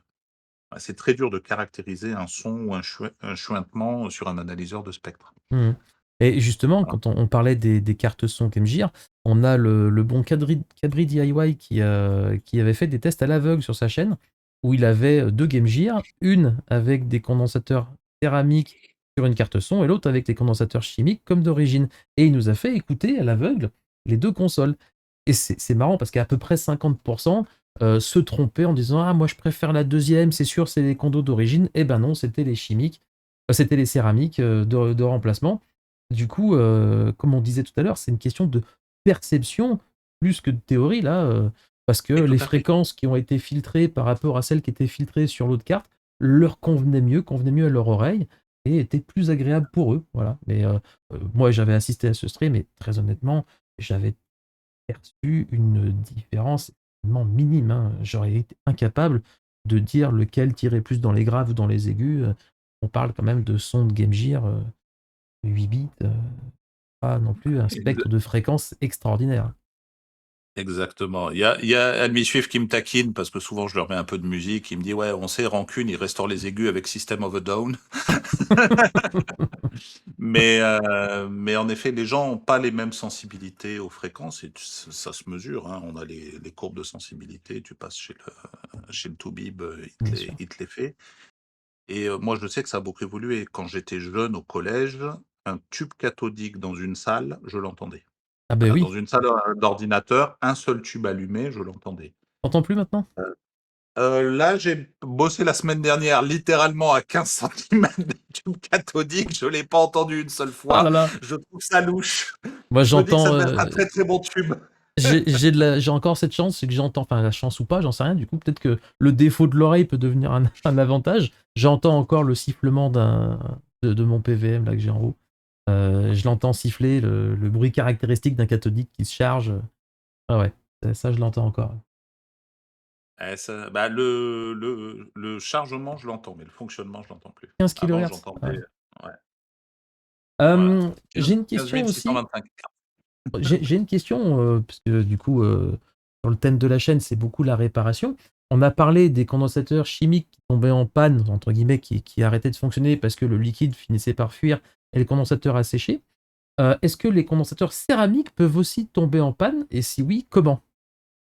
Alors, théoriquement, non. C'est assez fou, mais c'est un composant qui est censé avoir une durée de vie quasi infinie. Donc, en fait, quand un condensateur céramique te lâche, c'est soit une surtension, soit des vibrations mécaniques. Mhm. Voilà. Ça peut arriver qu'en fait. Alors, attention, c'est pas forcément des vibrations extérieures. Je parle pas de ta Game Gear que tu as emmené sur ta moto. C'est plutôt, tu émets des fréquences. Comme je l'ai dit, les céramiques et notamment les X5R et les X7R vibrent et Mhm. ces vibrations créent des micro-fissures. Ok. Voilà. Donc du coup, il peut y avoir une durée de vie des condensateurs céramiques X5R, X7R qui est limitée par cet effet mécanique. Les Ok. C0G sont insensibles aux vibrations et aux piezo. Ok. Donc un C0G, c'est virtuellement immortel. Tant que tu le maltraites pas, il est immortel. Voilà, à condition de ne pas lui foutre de pics de tension dans la gueule. Voilà, pas au-delà de ce qu'il est censé gérer. Et bien du coup, parce que ça arrive, hein, on le voit, que ce soit sur ma chaîne ou sur celle d'autres copains réparateurs, des condensateurs qui se foutent en court-circuit. Est-ce que ça, c'est caractéristique justement d'un condensateur céramique qui a rendu l'âme? Alors, c'est possible. C'est généralement, quand tu as un court-circuit, ça veut dire que tu as une défaillance du diélectrique, tu as une défaillance D'accord. de l'isolant. Donc ça Donc peut ça être un peut être défaut de mécanique, fabrication. ça peut être une surtension qui a Mhm. arqué, en fait, qui a créé un petit arc, ça peut être plein de raisons, Ok. une petite différence. Sur les chimiques, bah, c'est souvent l'assèchement ou des fois, si tu l'as polarisé à l'envers, en fait, du Hmm. coup, il a un petit peu détruit l'oxydation et tu as créé des ponts. Ok. Qu'est-ce qu'il peut avoir d'autre encore? Alors pour les effets mécaniques, juste, hein, pour un truc, faut pas croire que les chimiques en sont dépourvus. Les chimiques ont un gros défaut, c'est qu'ils sont très, très hauts. Hmm. Donc en fait, quand tu as des chimiques montés en surfacique, d'accord? Eh bien, il ondule avec les vibrations que tu peux lui imposer. Alors là, je parle de la Harley-Davidson, tu vois? Ça vibre Hmm. et du coup, tu peux arracher les pads. D'accord. Donc il existe en fait 2, dans la plupart des grandes marques, il existe en fait 2 modèles de chimiques. Un qui est anti-vibration, il est reconnaissable parce que tu as un petit patin noir en caoutchouc en dessous qui Ok. sert d'amortisseur. Ok. Alors Sur ceux que tu as vus, je crois, fais les voir un peu ceux que tu avais. les condensateurs de la Game Gear, ils sont particuliers. Je parle de ceux d'origine, hein. Est-ce que je vais pouvoir changer? Ah merde, non. J'ai pris le bouton, pas. Oui, ici, là. Hop là. On va prendre le microscope, on va montrer ça au microscope. Je vais vous partager le temps que je règle. Vas-y, vas-y. Et je vais vous partager ça. Hop et hop. Donc là, on a des condensateurs de Game Gear d'origine. Ils sont montés comme ça, en surface. Ok? Voilà. Avec les deux petites papates. Donc on pourrait croire à des condensateurs céramiques. Hein, on pourrait Mmh. croire, vu Ah qu'ils non, sont c'est du montés en chimique. surface et qu'ils sont tout rectangulaires, mais à l'intérieur, vous avez ça. Vous avez en Ouais. fait le fameux tube et les papates qui sont recourbées pour venir Mmh. se souder en surface et ils sont rangés dans une petite capsule en plastique. Alors il y a différentes Voilà. couleurs, il y a principalement des noirs, mais vous trouvez des blancs beige là comme ça, pour les souder en surface. Mais en fait, on le voit, hein, à la verticale, vous avez le tube qui est glissé à l'intérieur. C'est très amusant. Là, j'en connaissais pas cette Vous génération-là. connaissez pas ça? Mais Bah voilà. à partir du moment où il est polarisé, hein, tu vois le noir, il a un moins plus, Ah oui, bien celui de sûr, gauche, celui-là aussi, hein. il a un indicateur de Mmh. patte. À partir du moment où il est polarisé, tu sais que c'est du chimique, hein. Bah, c'est ça. Et pour replier les couches, on n'a rien fait de mieux que les rouleaux, hein. Fameux rouleau de PQ, c'est le plus simple à fabriquer, hein. Voilà. Après, on n'a pas parlé beaucoup des condensateurs au tantal. Oui. Les condensateurs au tantal sont des chimiques, mais avec une résistance série, beaucoup plus basse.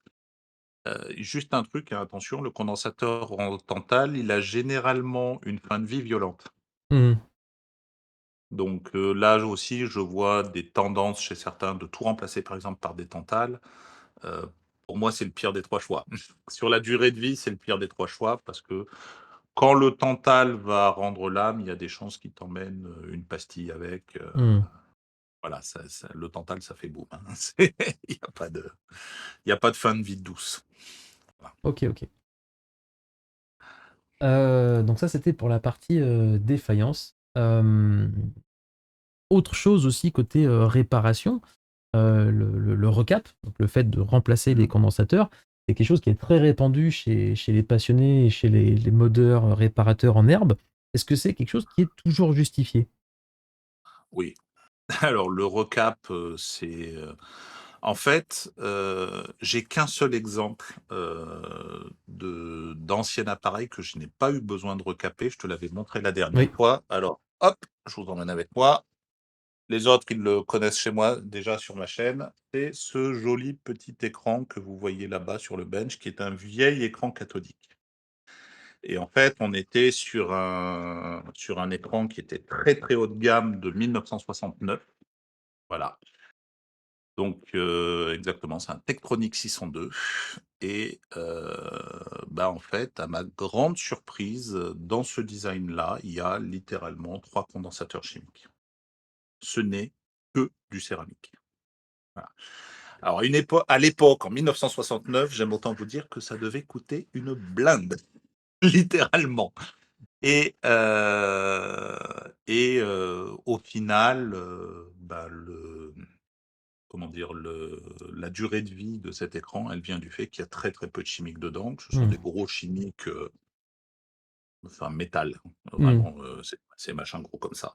C'est pour Et le c'est tube plus haute pour la tension. partie alimentation, je suppose, C'est pour la partie haute tension, tu es obligé de générer des tensions de plus Ah de ouais. 1000 volts pour les tubes cathodiques et en fait, du fait qu'il y ait pas du tout de condensateur chimique, il a pas eu besoin de recap, il a démarré comme si on était en Mmh. 1969 quoi, à ma grande surprise. Alors d'ailleurs, tu as peut-être Mais vu dans les schémas de la Game Gear, il y a des ouais, il y a un écran enfin, il y a un tube néon à l'intérieur qui il y a un tube demande de la néon, haute tension tout à fait et et qui du coup doit pourtant, avoir son petit condensateur chimique, de grosse valeur, j'imagine. ouais, leur grosse valeur, t'en as 2 qu'en général ah non, c'est des céramiques. Bah, après, les Game Gear, les cartes mères, on peut les changer qu'avec des condensateurs, céramiques et ça marche très, très bien. Mmh. Oui, oui, oui. Non, je disais Donc il y chimique a parce qu'en général, c'est des grosses valeurs, c'est simplement. bah, là, en fait, les plus grosses valeurs qu'on a sur, la Game Gear, c'est 100 micros et 100 micros, tu les trouves Voilà. aisément en Sans céramique. micro, on trouve en céramique, pas de problème. Voilà. Donc c'est pour ça que Ouais, tout à fait. ça passe, crème. Mmh. Mais voilà, donc en fait, quand tu reprends un ancien appareil, le recap, est quasiment obligatoire. Bah, déjà, quand tu regardes juste à l'œil, tu te rends souvent compte que tu en as un certain nombre qui sont bombés au-dessus, Mmh. donc ceux-là, c'est clair qu'il faut les changer et quitte à passer par un recap, autant tout changer parce que s'il Faut y en tout a changer. déjà qui ont atteint leur durée de vie, statistiquement, sur les 60 ou 70 capas que tu vas avoir sur un gros montage, bah, il y en a au moins 1 ou 2 autres qui sont en train de mourir silencieusement sans te le dire et qui t'emmerderont dans le mois qui vient, quoi. C'est ça. Donc C'est généralement ce qui est fait dans la communauté des réparateurs modeurs, hein. On change systématiquement les condensateurs sur des consoles qui ont 25, 30 ans et plus que les oui, condensateurs chimiques. Ils sont juste en fin de vie, quoi. Que la console ait servi ou pas, comme on disait tout à l'heure, ils s'usent et ça dégage, quoi. exactement. Alors il y a une bonne question de Vons qui dit: «Comment les tester?» Malheureusement, il n'y a pas beaucoup de moyens de tester un composant, sur site. Voilà, la plupart du temps, pour le tester, il faut le dessouder, pour en Faut être l'enlever. absolument sûr. Parce qu'au Ouais, moment où tu mesures, en fait, tu mesures aussi tous les autres composants qui sont autour. c'est ça. Donc, il y a quelques composants que tu peux mesurer, comme on dit, in situ. sans dessouder, notamment certains transistors, mais généralement, la plupart des composants, si tu veux les tester, il faut les sortir, quoi. Mm. Voilà, ça, t'as pas Et le choix. les condensateurs, bien souvent, et c'est le cas sur la Game Gear, sont sur des montages en parallèle où on a plusieurs capas en parallèle. Et dans ces cas-là, on additionne les capacités et on se dit, ah, je comprends pas, mon condensateur de 100 micros, je mesure 145. Pourquoi? Bah, parce qu'en fait, on a additionné tous ceux qui étaient sur le circuit. Quand on a mesuré sur le Exactement. circuit, tous ceux qui étaient en parallèle sont rentrés dans la mesure. Dans la mesure et voire tu peux avoir, d'autres, composants qui vont, te donner l'impression de voir une charge ou de voir un truc en plus, C'est ça.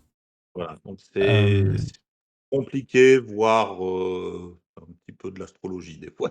Tu vois? Tu essayes, tu as toujours l'espoir, même quand tu as 20 ans d'électronique, tu te dis toujours: «Ah allez, celui-là je le dessoude pas, je le teste sur place» et puis tu finis toujours par le regretter, par le dessouder pour être sûr, ça finit toujours comme ça, quoi. Ah oui, il y a cela qui soulève un point intéressant. Attention sur les tests en mode continuité, votre multimètre va envoyer 1 volt, 2 volts. Certains flux envoient jusqu'à 7 volts. Si votre composant est à 6,3 max, vous allez le flinguer. Vérifiez vérifiez si vous pouvez vos multimètres. L'idéal est d'avoir deux multimètres, un qui teste le premier et inversement. Exactement. Globalement, les flux sont connus pour envoyer, des tensions assez élevées, donc il faut faire gaffe parce que en fait, certains flux sont prévus plutôt pour du travail sur haute tension. Mhm. Donc c'est pour tester des capas comme celle que je t'ai montré là. Heu, bon, forcément, pour faire de la microélectronique, c'est pas idéal, voilà, On a une question intéressante de Marius aussi, Modding Marius. Un ouais. truc commun qui se fait dans le rétro, c'est d'ajouter des condos proches de l'alimentation régulateur pour filtrer les parasites et avoir un meilleur son. C'est souvent remis en cause, virgule, justifié. Alors, c'est très variable. C'est en effet une bonne manière de faire du filtrage. Donc, en fait, ce qui va se passer, c'est que, je vais te repartager ma tablette. Tu l'as Allez, toujours? C'est bon? tablette. Hop. Instant tablette, les amis. Non, non, mais voilà. Voilà la courbe typique d'un condensateur. Donc, en fait, dans la première phase qui est là, tu vois la courbe qui descend, c'est le condensateur dont le rôle est le plus important. OK, tu te souviens du petit schéma équivalent Hmm. que j'ai fait au tout début?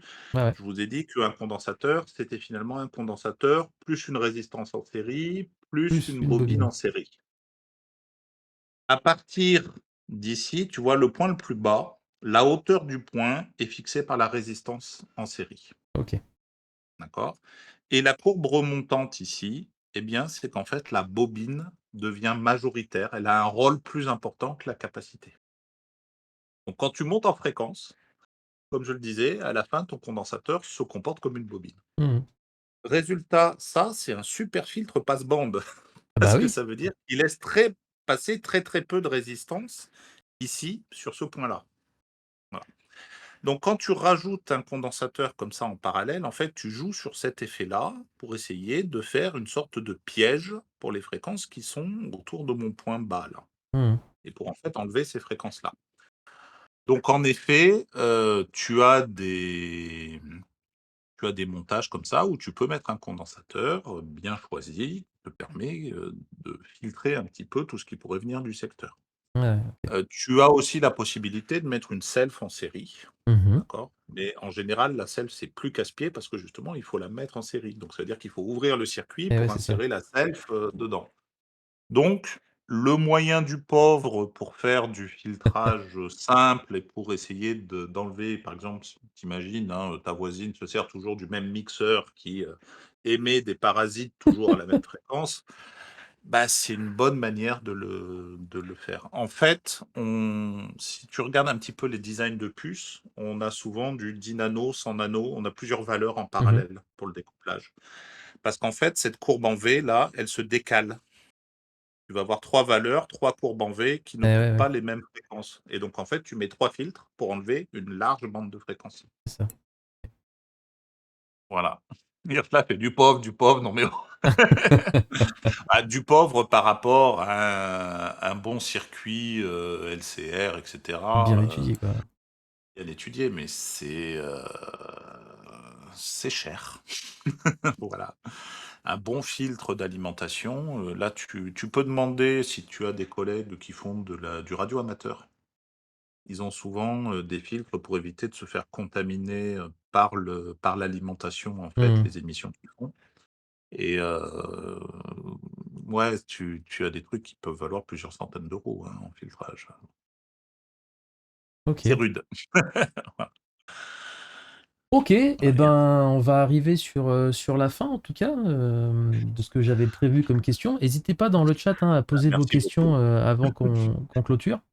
Donc pour résumer du coup, est-ce qu'on peut remplacer des condensateurs chimiques par des céramiques dans une console rétro? Tout à fait. La réponse est globalement oui, mais il y a un mais, ça va Voilà. dépendre déjà du cas d'utilisation. On l'a vu que pour les cartes, d'alimentation, souvent c'est la capacité qui va vous bloquer. Vous ne trouverez pas Mmh. des céramiques, suffisamment, avec des Gros. valeurs suffisamment gros, ouais, Voilà. suffisamment gros, avec des valeurs suffisamment importantes en céramique. Donc là, ça va être du chimique. Et puis, il y a aussi une question que, suivant le régulateur de tension qui est utilisé, la résistance induite du condensateur fait partie de ses défauts, étant beaucoup moins présente sur les Sur condensateurs céramiques, MLCC, va voilà. potentiellement perturber En le fait, fonctionnement du voilà, régulateur. tu vas obtenir des oscillations, en fait, dans Voilà. la tension régulée, ce qui est pas souhaitable, en fait. Et là, pour le coup, sur une alimentation en continu, on préfère une alimentation qui est bien stable et pas quelque chose qui oscille. Justement, là, pour le coup, ça va avoir des répercussions sur la partie audio. Après, ben, ça va être suivant votre perception. En tout cas, visiblement, sur ce que tu avais regardé sur les schémas de la Game Gear, c'est pas si perturbant que ça. Ça me choque pas, ça me choque clairement pas. Je finirai juste par, le C0G, c'est la vie. Voilà et attention, voilà, attention dans vos choix de diélectrique. C'est-à-dire que, un X5R, un X7R, bah, comme je vous l'ai dit, il faut utiliser des tensions max bien plus grandes pour éviter le dérating. Hmm. Un C0G, c'est hyper stable, mais c'est plus cher, déjà Euh, et on n'arrive pas à miniaturiser les C0G autant. Donc, ok, souvent, quand tu choisis un C0G, tu es sur un boîtier plus gros que sur un X7R. ok, ok. Ouais, donc Voilà. ça. Autre question que j'avais, donc du coup, est-ce qu'il y a des risques ou des limitations à ce type de modification? J'entends par là remplacer du chimique par du céramique. Déjà globalement Non, répondu, hein. non, globalement pas. Comme je vous disais, il y a que la partie audio qui me semble, importante. Voilà et elle est très liée à l'affinité de la personne qui écoute, en fait, au Mhm. final, donc après, je dirais presque, faut écouter les 2. Ça si tu entends une différence, prends celui que tu préfères. Si tu entends pas de différence, prends le MLCC, au moins tu le changeras pas pendant 10 ans, quoi. Mhm. Et moi, je fais une remarque par rapport à l'audio. En fait, faut pas partir du principe que parce qu'on fait de l'audio, on va mettre des circuits avec des condensateurs chimiques. Si je prends pour exemple des petits DAC justement audiophiles au format clé USB qu'on met au cul du smartphone ou sur un port USB du PC, le DAC il convertit en analogique, il a un étage d'amplification pour alimenter le casque. À mon avis, vu la taille, il n'y a pas du chimique dedans, c'est que du céramique. C'est juste que le design a été fait en prenant en compte le fait que les condensateurs n'ont pas ou très peu de résistance interne et donc il y a dû avoir des résistances ajoutées sur les circuits pour faire ces On va fameuses avoir les filtres aux bonnes caractéristiques, les fréquences, en filtres fait. qu'on veut, etc. Voilà. Donc c'est pas une règle absolue de dire audio égale Non. chimique. Ça, par contre, c'est faux. Voilà, ça a été vrai il y a très, très longtemps, mais de nos jours, le céramique étant très, très caractérisé, Hmm. faut vraiment beaucoup le justifier. Puis après, il y a beaucoup de légendes aussi chez les audiophiles, hein. Je t'en parlais un petit peu hors Ouais. ligne. Je vais les taquiner un petit peu, c'est mes victimes préférées. Les Mais audiophiles, c'est votre moment. il y a pas très longtemps, il y a eu un très, très bon article de blog d'un gars qui se demandait quel était le meilleur câble audio. Ah oui, Donc en fait, il a je me fait souviens. écouter, à son audience, différents enregistrements, sans trop leur dire, quel câble était utilisé, pourquoi. Et en fait, il y avait un câble classique, il y avait un câble, en or, enfin, tu sais, contact or, Hmm. en luxe, 500 balles le câble, machin bidule. Il y avait un bout de bâton mouillé et il y avait de la terre mouillée avec les 2 électrodes plantées dedans. Et à sa grande surprise, les gens ont adoré la terre avec les 2 avec les 2 électrodes plantées dedans. Let's go, je mets Voilà, ça sur donc mon installation audio. beh, à partir du moment où tout conducteur est un filtre qui va Bah oui. privilégier certaines fréquences et d'autres mauvaises, pourquoi l'or particulièrement privilégierait des fréquences que vous aimez? Eh ouais, Bah ouais. non, peut-être que le bois ou la terre mouillée, ça marche pareil en fait. Bah Donc faut pas après, partir sur des a priori, il faut tester, hein, tout moi je simplement. dirais que le câble qui restitue le plus large spectre est le mieux. Et après, tu règles ça à l'équaliseur paramétrique. Et puis voilà. Exactement. En fait, voilà, le tout, c'est que ça reste un plaisir et que tu n'aies pas une gêne. S'il y a un son parasite qui vient, de l'effet piezo ou de l'effet, Hmm. vibration des MLCC ou d'une fréquence qui te gêne, bon, bah, c'est que c'est pas fait pour toi, il vaut mieux passer sur une autre techno. Mais les gens qui honnêtement sont capables de percevoir ce genre de différence à l'oreille, déjà ils écoutent pas beaucoup de rock trop fort, hein. Ah, Donc moi déjà je rentre pas dedans et je pense qu'une bonne partie de mon chat à moi, vu que je leur envoie des titres en général pendant l'introduction, c'est bon, moi les miens ils sont morts pour les aigus, ça marche plus. ok. Et dernière question, du coup, euh, outre la technologie, donc chimique, céramique, qu'est-ce qu'il faut absolument respecter quand on fait des remplacements de condensateurs? J'entends par là valeur, tension, ESR, etc. Bah, tu as tout cité en fait, hein. C'est, tension maximum, faire attention à l'ESR dans certains cas, la valeur nominale. Avoir des mécanismes d'adaptation. Si tu remplaces un chimique 5 volts, tu prends un MLCC 10 volts pour éviter le dérating. Si C'est ce tu que prends un j'allais dire. C0G, pas de problème. Si tu prends un C0G, tu peux rester à 5 volts, il y a pas de Ouais, mais souci. si on reste sur du condensateur, ce que je vais appeler classique, ou du pauvre pour faire Voilà, plaisir X5R, à Irsla, X7R, voilà. effectivement, maintenant je vais y penser, tu vois, c'est quelque chose que j'ai appris en préparant l'émission ensemble.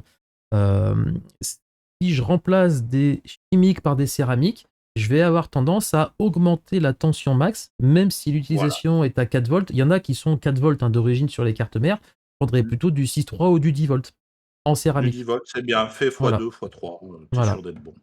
Ouais. Juste Si pour tu peux. limiter ce dérating avec la tension. Voilà. Exactement. Ça, c'est un des phénomènes principaux. Le côté piezo, tu l'entends vraiment chanter, hein. Mhm. Je pense que vous voyez le bruit que quand vous approchez de la haute tension, là, vous avez une sorte de sifflement quand on met en tension qui monte. C'est un peu le même genre de bruit en plus aigu. En fait, ça s'entend, c'est très très typique. Vous aurez aucun doute. Le jour où il y a un condo qui chante, vous le saurez à l'oreille. Donc vous Aucun notez problème. hein, les réparateurs modeurs de mon chat là, si vous remplacez des chimiques par des céramiques, augmentez la valeur de la tension acceptable max pour éviter le dérating en tension. Voilà. Donc Voilà. là Nodoka nous ils sont. dit. Oui, vas-y. Vas-y, vas-y. Fini, excuse-moi. Là ils sont tous sur Mauser, DJK et Farnell en train de refaire Ça y est, leur on va cap. se retaper une pénurie de composants. Ils sont tous en train de refaire leur cap kit en disant merde, je prends du 10 volts, du 10 volts. Voilà. Nodoka nous dit comment doit-on choisir un condo alu sur le paramètre du Ripple. Alors en fait, Nodoka, ce qui compte, je te donne les éléments, je sais que tu t'y retrouveras très très vite. En fait, c'est la constante de temps. C'est-à-dire que tu mets ton condensateur aluminium, tu calcules le courant qui doit alimenter ton montage. Et en fait, tu calcules la résistance équivalente à ça et tu fais un taux égal RC. Et il faut que ton taux soit suffisamment grand par rapport à l'oscillation qui t'intéresse. Donc tu t'assures en fait que la constante du système RC soit très très grande pour que ton condensateur se décharge pas plus de 10-15%. Et hop, tu as mangé ton Ripple. C'était une question mathématique, je lui répondais à Nodoka. Voilà, voilà. Mais je sais qu'avec Nodoka, il n'y a pas de problème. Il faut juste lui donner la piste après. Ça calcule. Marius avait une question intéressante sur Oui, le remplacement de condensateur. Donc on avait bien vu sûr. carte alim, carte son, tout ça. Qu'en est-il pour les lentilles? Ça, c'est un cas assez courant aussi. Les notamment sur, lentilles. alors ouais, les lentilles de lecteur CD, DVD. Ah, oula, là, je t'avoue qu'il faudrait que je fouille un petit peu le composant en particulier. Ouais. Voilà, parce que c'est pas un composant que tu utilises tous les jours, donc là, il faut un petit peu que je, que je gratte un petit peu le dessous. Éventuellement, n'hésite pas, tu m'envoies la question sur rancune@rancune.org, et puis dans la semaine, je prendrai une petite heure pour voir un petit peu l'état de l'art là-dessus et pour te faire une réponse un peu carrée. Je préfère te dire je sais pas et pas te raconter de bêtises pour l'instant, et qu'on se donne le temps de te faire une vraie réponse. Ça, c'est Marc Desgrands, hein, qui avoue ne pas Ah, savoir plutôt que de j'arrête pas raconter de des leur conneries. dire je sais pas, moi, mais je comprends pas, ils continuent à venir sur la chaîne. C'est- Non, mais alors c'est là où on se rejoint, parce que, bon, toi, tu es dans l'enseignement public, moi, je suis dans la formation dans le privé, mais quelque part, on fait globalement le même boulot, on apprend des choses à des gens, On transmet, on tout à fait. transmet du savoir. Et effectivement, régulièrement, on me demande de faire des formations sur des sujets sur lesquels je ne suis pas extrêmement à l'aise parce que je manque de connaissances. Et plutôt que de raconter n'importe quoi aux gens que je forme, je préfère répondre, bah là, sur ce point précis, je sais pas. Mais Non, je mais peux me renseigner. Voilà. voilà, c'est le conseil que je donne souvent aux jeunes collègues. Je lui dis, mais c'est pas un crime de pas savoir. Il faut que tu dises aux gamins, bah, je sais pas, mais demain je saurai. Et que le lendemain, tu donnes la réponse. C'est ça. Voilà. C'est pas un crime Et de si pas tu sais pas, savoir. tu demandes aux collègues. Il y a toujours un collègue qui sait. C'est ça. Pas savoir n'est pas un problème en soi. Par contre, raconter n'importe quoi parce qu'on ne sait pas, là, je trouve ça problématique. Oui, c'est clair. Et puis en l'occurrence, il faut un peu d'humilité là-dedans. C'est Ouais, que ouais, il y a toujours meilleur que toi. Enfin, moi, je vous ai raconté ce que je sais des condensateurs, mais j'en ai jamais fabriqué ou été sur une usine de ouais, fabrication. Et ouais. un expert du MLCC va sûrement dire, oui, mais alors là, tu vois, il y a un terme d'ordre 2. Oui, très probablement. Voilà. Ce que je peux vous faire, c'est vous retranscrire tout ce que j'ai appris et tout ce qu'on m'a appris au fur et à mesure, en fait. Simplement. Eh ben, les amis, Rancune, je trouve qu'on a quand même bien fait le tour du sujet. Ah oui, là, je pense qu'on a bien creusé. Après, si vous voulez, à l'occasion, qu'on regarde des références ensemble pour voir si ça va pas, voilà, même hors stream, on prend une demi-heure, on se fait un chat Discord avec ceux que ça peut intéresser, et Voilà, ouais. puis on peut regarder datasheet. C'est ça. C'était en tout cas Voilà. très intéressant. Merci beaucoup à toi pour ce co-stream. C'était passionnant. On a appris plein de choses. Enfin, moi, en tout cas, j'en ai appris un certain nombre. J'espère que le chat a aussi beaucoup appris. Bah, merci à toi aussi. Voilà, ça m'a fait Euh, très très plaisir. Puis honnêtement, voilà, ce qu'on disait, le modding, on en parle souvent, hein, mais vous m'impressionnez, le monde des modeurs. Je vous le dis, ah, c'est pas parce que je passe sur une chaîne de modding, c'est juste que je trouve que vous arrivez à des résultats expérimentaux, vous n'avez pas peur de mettre les mains dans le gras. Enfin, voilà, on voit souvent les modeurs qui arrivent quand ils parlent aux électriciens en mode je sais pas trop, je fais ça, mais j'y connais rien. Non, non, il y a un vrai savoir-faire. mais il y a toute une partie recherche et développement, on va dire, côté modeur aussi. Je prends pour exemple un des modes que j'ai adapté, puisqu'il n'était pas disponible, en tout cas, les compatibilités n'étaient pas bonnes, sur des cartes mères neuves de Game Gear et des écrans IPS pour remplacer justement le tube néon qu'on a à l'origine. Ouais. Et les écrans que je commandais n'étaient pas compatibles nativement avec ça. Et voilà, Safe, Safe Direct, dit Darkdog. Et effectivement, il a fallu que je rajoute des composants que je suis allé prélever sur la console d'origine pour recréer en gros le circuit. Je pense très clairement que ce sont des filtres, hein. C'était des condos et des résistances en série avec le signal entre les deux. Donc je pense vraiment que c'est des filtres, hein. Oui, oui, très vraisemblablement. Voilà. Mais c'est toujours pareil. Enfin, les gens ne se rendent pas compte qu'on design un circuit mathématiquement et on laisse des emplacements vides pour Ouais, rajouter des condensateurs parce qu'on se rend compte à la production que bah, c'est ça ça. aide. Et, Donc, et les modeurs réparateurs n'ont pas forcément énormément de connaissances techniques, théoriques, mais parce qu'on va comprendre un petit peu comment est fait le schéma électrique ou électronique, parce qu'on connaît un peu l'influence des différents composants, on va réussir à s'adapter pour donner un résultat. On n'aura pas forcément toute la théorie que disait Marius tout à l'heure sur les capas qu'on rajoute sur les alimentations pour filtrer un petit peu et avoir un son un peu plus propre, bah voilà, typiquement, ça, c'est de l'expérimental, mais qui fait ses preuves. On n'a pas Eh oui. forcément l'explication technique derrière, mais on se dit, ah, les condos, ça filtre, allez, j'en rajoute, quoi. Mais voilà, mais après, honnêtement, ça marche. C'est ça, bah c'est ça. Peu importe, ça marche. Et Voilà, et l'histoire c'est des ce qui est condos intéressant. céramiques chimiques, c'était hyper intéressant d'avoir un aspect un petit peu plus théorique, scolaire, on va dire.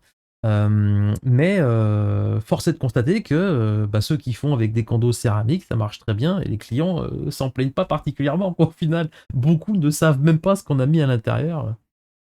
Ah oui, mais Voilà. voilà, c'est la même chose sur l'audio, comme je te disais, pas Voilà. de bonne réponse. La bonne réponse, c'est, si tu aimes le son qui sort, c'est gagné.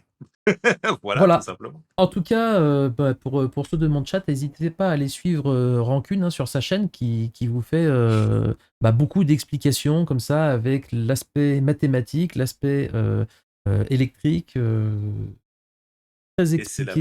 même C'est... chose chez nous. Vous foncez voir Michael Knight et vous allez vous abonner. Non mais oh. Ah Voilà. moi je En suis tout cas, impératif avec eux. Allez vous abonner. allez, go. Non, n'hésitez pas C'est à pas tout suivre à fait Rancune, vous verrez, cela, c'est le hyper marketing. intéressant. Tes jours et heures de stream, c'est quand, toi, globalement? Alors moi, c'est le lundi à 21h. Là, en ce moment, c'est qu'une fois par semaine parce que je suis en phase de changement de boulot. Donc, je suis dans le dernier mois en tant qu'enseignant-chercheur. Et bientôt, je redeviens ingénieur dans le privé. Voilà, je fais toute la fonction publique. Ok, Et donc, après, je pense que cet été, quand les choses vont se calmer un petit peu, on reviendra à 2 rendez-vous par semaine. ok. Voilà. Et que ce sera la date en fonction des gens. La date à définir. Merci Alexia pour Exactement. le follow. Eh ben, je crois qu'il est l'heure de te remercier, de te laisser aller te Bah, reposer. merci à toi. Voilà. À Euh, très bientôt. merci encore pour ce stream et puis à très bientôt. Ciao. Allez, ciao. Salut à tous. Alors, il faut qu'on coupe aussi le streamer ensemble. Hop, voilà. Mettre fin à la collab. Et voilà. Bon, eh ben, écoutez, c'était ma foi fort intéressant tout ça. Je sais pas ce que vous en avez pensé.